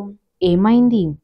కేవలం మనిషి అవసరమే గమనిస్తున్నారు తప్పితే ఆ మనిషికి బాగోకపోతే ఒక్కరైనా అర్థం చేసుకోవటం లేదే.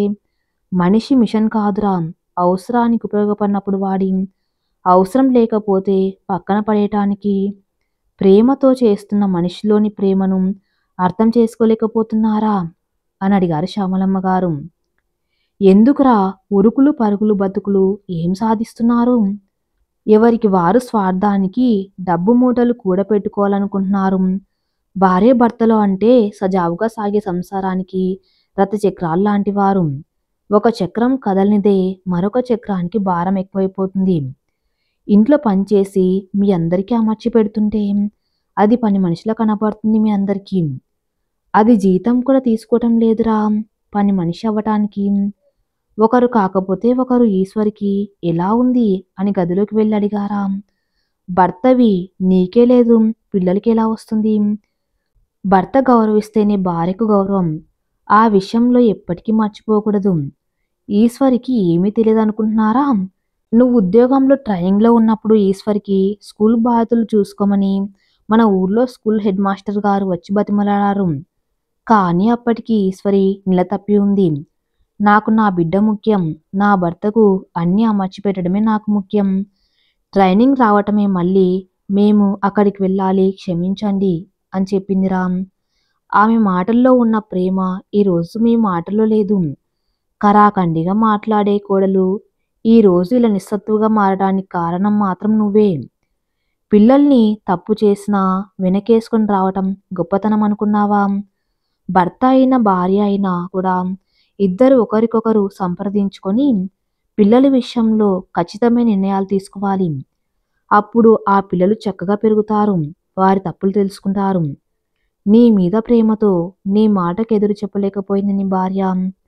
ఆ ప్రేమను అర్థం చేసుకోలేదు, నువ్వు అలసుగా తీసుకున్నావు అంటూ చెబుతున్న నాన్నమ్మ మాటలు పక్క గదిలో నుండి నరేష్ వింటున్నాడు. ఆ పక్కనే అతని భార్య కూడా వింటూ నిలబడిపోయింది.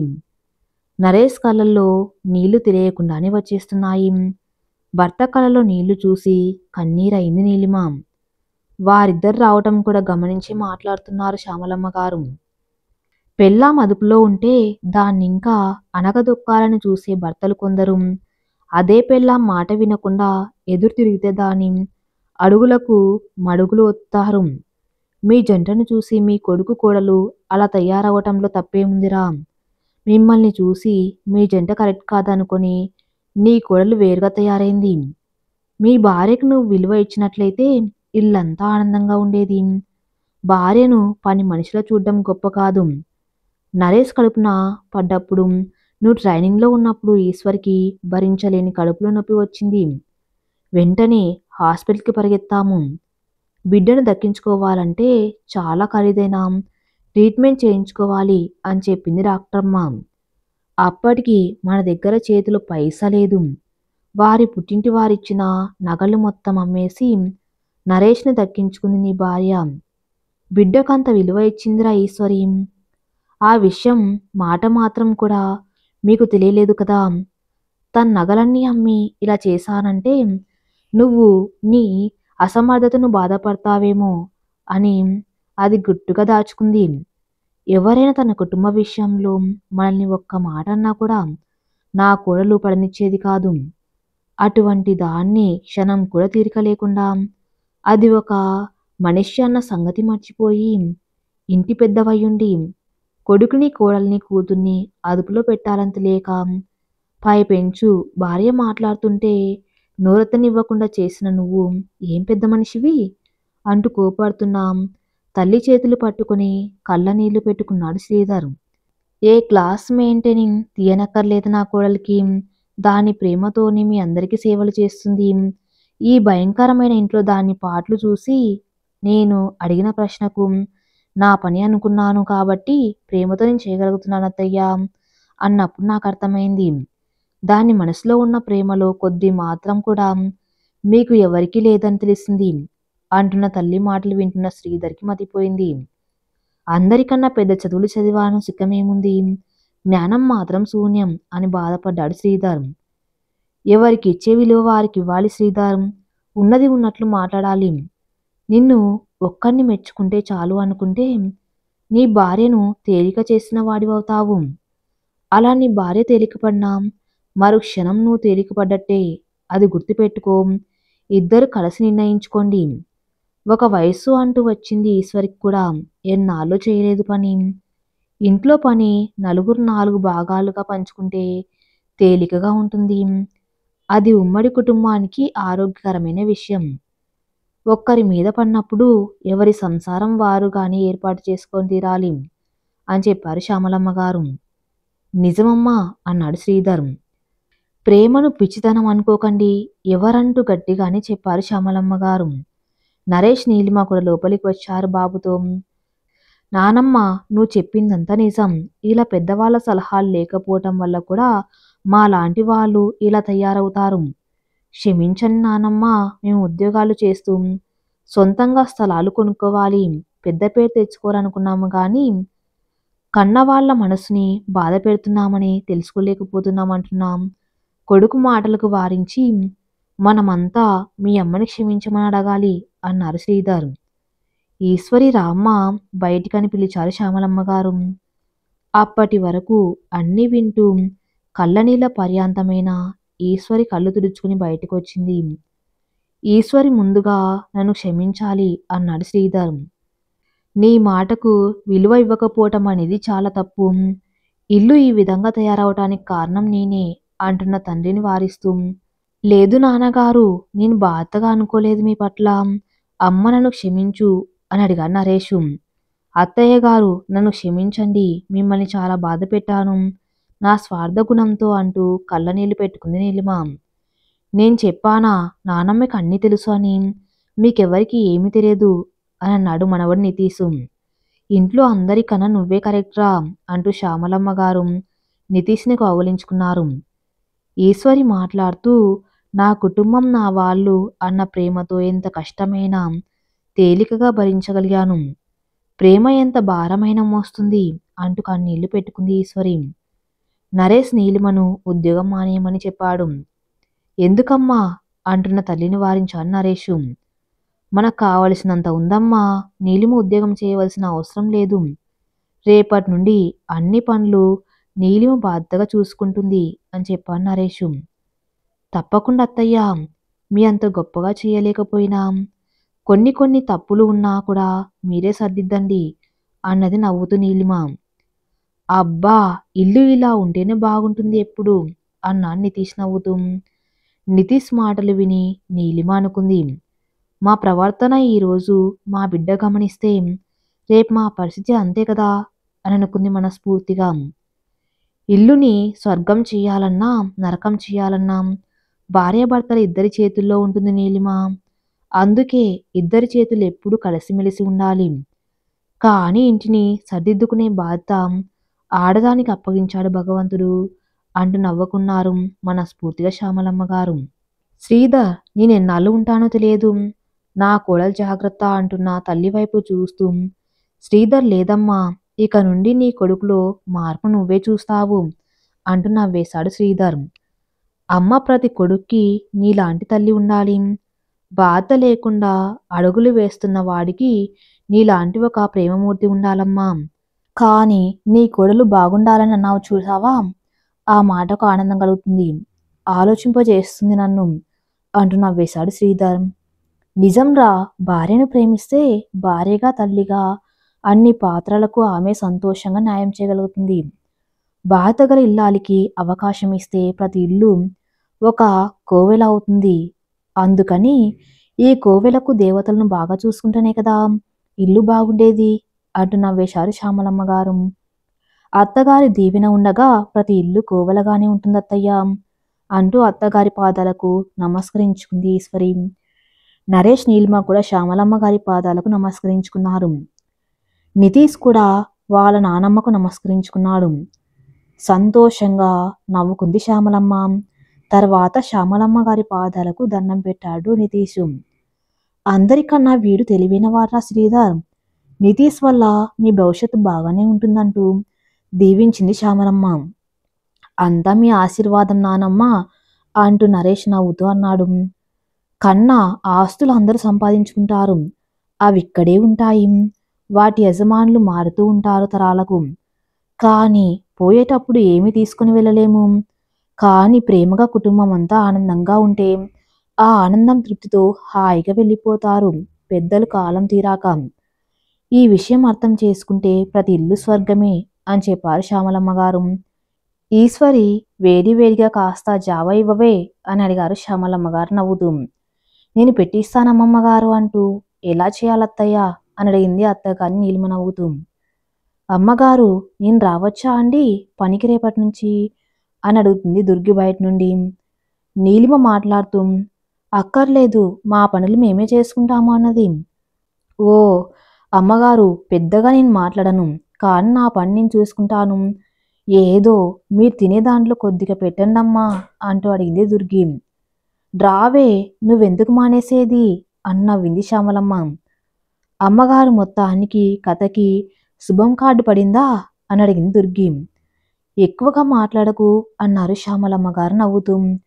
అయ్యో, అది ఏదో రోగం అని చెప్పారు కదమ్మా, నేను ఎక్కువగా మాట్లాడను, నేను ఎక్కువ కాలం బతకాలి అంటున్న దుర్గి మాటలకు అందరూ నవ్వేశారు విషయం తెలుసుకుని. పెద్ద కొడుకు ఇంటికి బయలుదేరింది శ్యామలమ్మ. అత్తయ్య ఉండవచ్చుగా అని అడిగింది ఈశ్వరి. 3 నెలల తీరగ్గానే వస్తాను కదా, ఈసారికి తర్వాత చెప్పలేను, దేవుడు పిలుస్తాడేమో అంటూ నవ్వేసింది శ్యామలమ్మ. ఈలోపు వైష్ణవి నీళ్లు పోసుకున్న కబురు చెప్పు మరి అంటూ నవ్వుతూ. అమ్మా అంటూ పిలిచాడు శ్రీధర్. ఏ నాన్న అన్నది శ్యామలమ్మ. నేను ఉద్యోగరీత్యా ముందే వేరుపడ్డాను, నేను మీతో ఎక్కువ కాలం ఉండలేకపోయాను, మీరు నా దగ్గరే ఉండండమ్మా అని కళ్ళ నీళ్లతో అడిగాడు శ్రీధర్. ఈశ్వరి కూడా అలాగే బతిమలాడింది. అందరూ బతిమలాడారు, ఆఖరికి నితీష్తో సహా. శ్యామలమ్మ గారు బయలుదేరి ఆగిపోయారు. పెద్ద కొడుకు ఫోన్ చేశాడు. బయలుదేరావా అమ్మా అని. లేదు నాన్న అంటూ ఉన్న విషయం చెప్పింది శ్యామలమ్మ. సరే, ఈ వారంలో మీరందరూ కలిసి ఒకసారి రండ్రా అని చెప్పింది శ్యామలమ్మ. సరే అన్నాడు పెద్ద కొడుకు శ్రీనివాసు. శ్రీనివాస్ తన తమ్ముళ్లకు ఫోన్ చేశాడు. అందరూ కలిసి శుక్రవారం నైట్కి బయలుదేరి శనివారం ఉదయానికి శ్రీధర్ వాళ్ళ ఇంటికి చేరుకున్నారు. 3 అన్నలు వదినలు. అందరినీ చూసి మురిసిపోయింది శ్యామలమ్మ.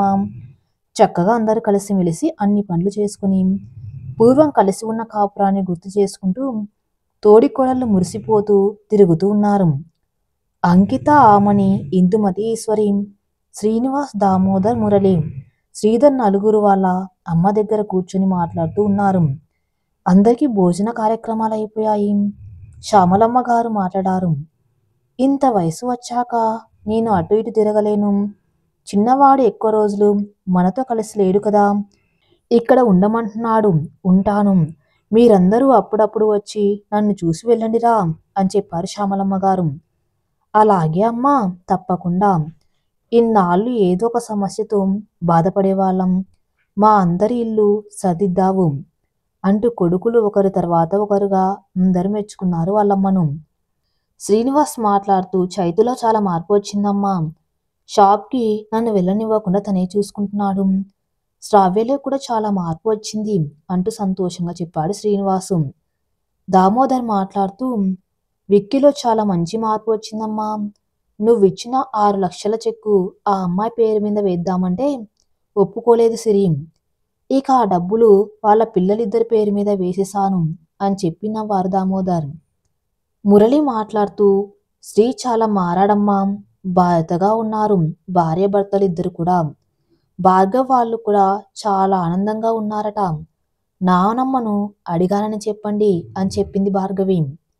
నీతో మాట్లాడతానని చెప్పింది, తనది కొత్త నెంబరు, నీకివ్వమని చెప్పింది అంటున్నవాడు మురళి. అన్నీ వింటున్న శ్యామలమ్మ గారి మనసు సంతోషంతో పొంగిపోయింది. మీ 4 అన్నదమ్ములు మన వంశానికి 4 స్తంభాల్లాంటి వార్రా. మీ నాన్నగారి పద్ధతులు మీకు తెలియవు కొన్ని. ఆయన మంచి రైతు కదా. పొలంలో కలుపు మొక్కలు ఉంటే పీకి అవతల పరేస్తారు ఎప్పటికప్పుడే. అలాగే ఎవరి సంసారంలో అయినా చిన్న సమస్య ఉన్నప్పుడే వాటిని దూరం చేయాలి. మొదటికి మోసం రాకూడదు కదా అంటూ నవ్వింది శ్యామలమ్మ గారు. మీరందరూ ఎప్పటికప్పుడే కలుస్తూ ఉండండి కుదిరినప్పుడల్లా. ఒకరి ఆనందం ఒకరి బాధ అందరూ కలిసి పంచుకోండి. ప్రేమతో జీవించండి.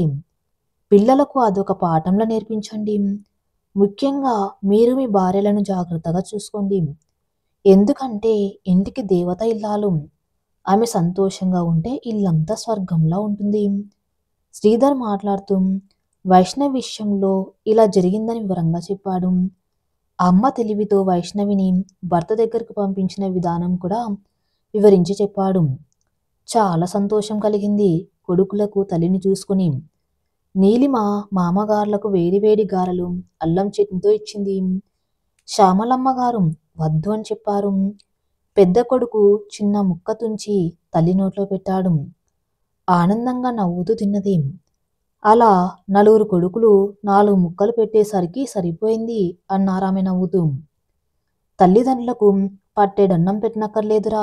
ప్రేమతో 2 ముద్దలు పెడితే చాలు. వారికి నిండిపోతుంది ఆ ప్రేమతో అంటూ ఆనందంగా నవ్వుకుంది శ్యామలమ్మ.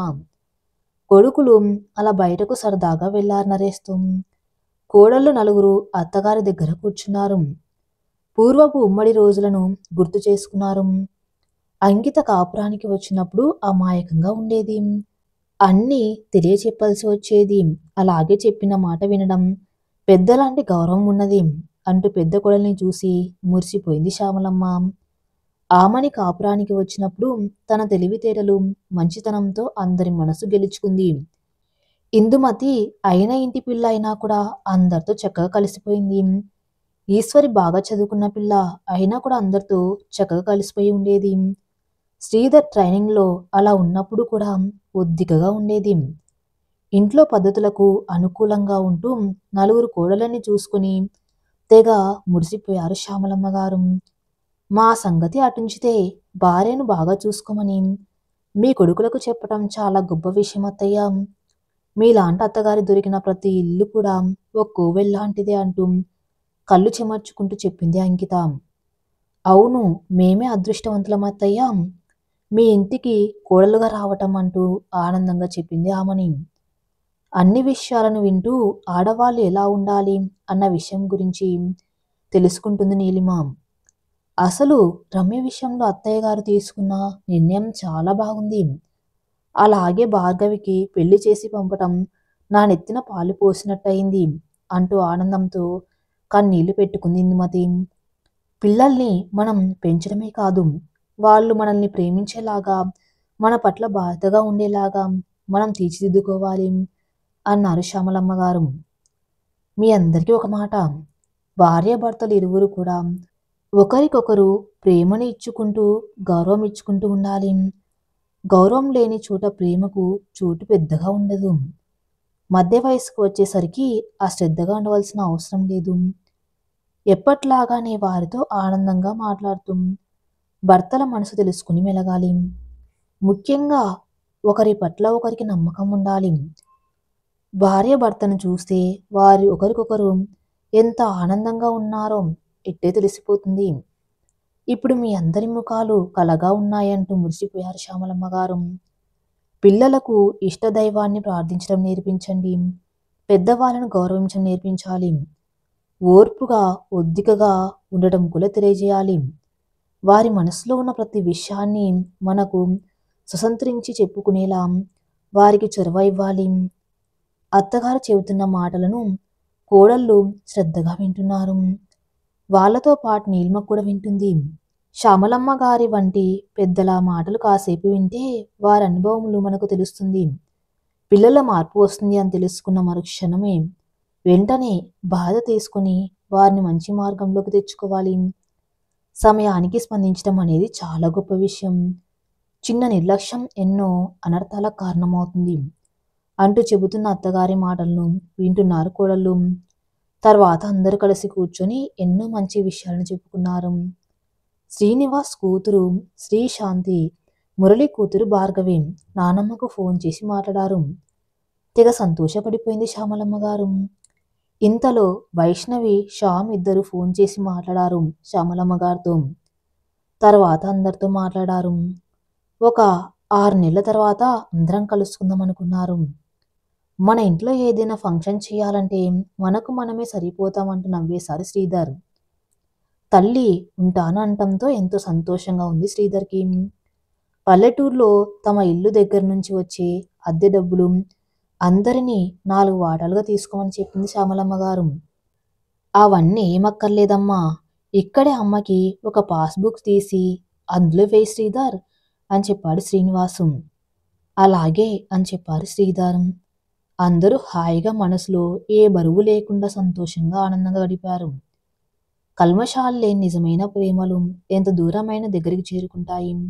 ఇంటి పెద్దలు బాధగా ఇల్లు చక్కపెట్టుకుంటూ పిల్లలను సమాన దృష్టిలో పెంచుతూ వారికి ప్రేమను పంచుతూ జీవిత విలువలను చెబుతూ వారిలో మంచిని పెంచగలగాలి.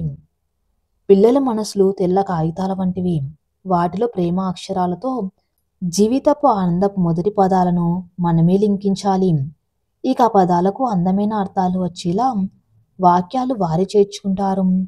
శ్యామలమ్మ గారు తన అనుభవంతో, చక్కటి జ్ఞానంతో తన పిల్లల సంసారాలను సర్దిద్ది వారి జీవితాలను ఆనందమయం చేసే సరైన మార్గంలోకి చేర్చింది. అత్తగారింట్లో 10 ఏళ్లు చేసిన ఉమ్మడి సంసారం వల్ల కోడళ్ళకి మంచి జ్ఞానాన్ని అలవాటు చేసింది.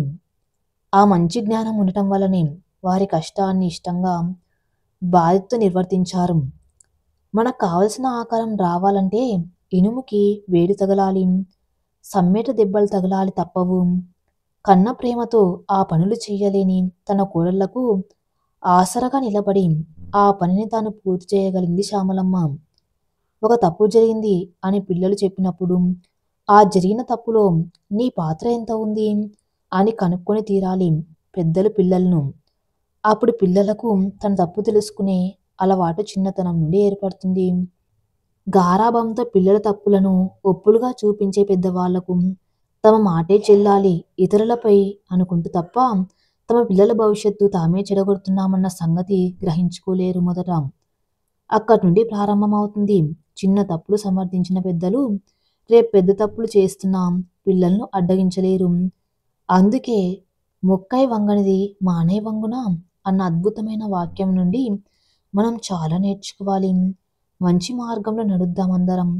పిల్లలను మంచి మార్గంలో నడిపించి చక్కటి సమాజాన్ని నెలకొల్పుదాము. ఈ కథ ఇందరితో సమాప్తం.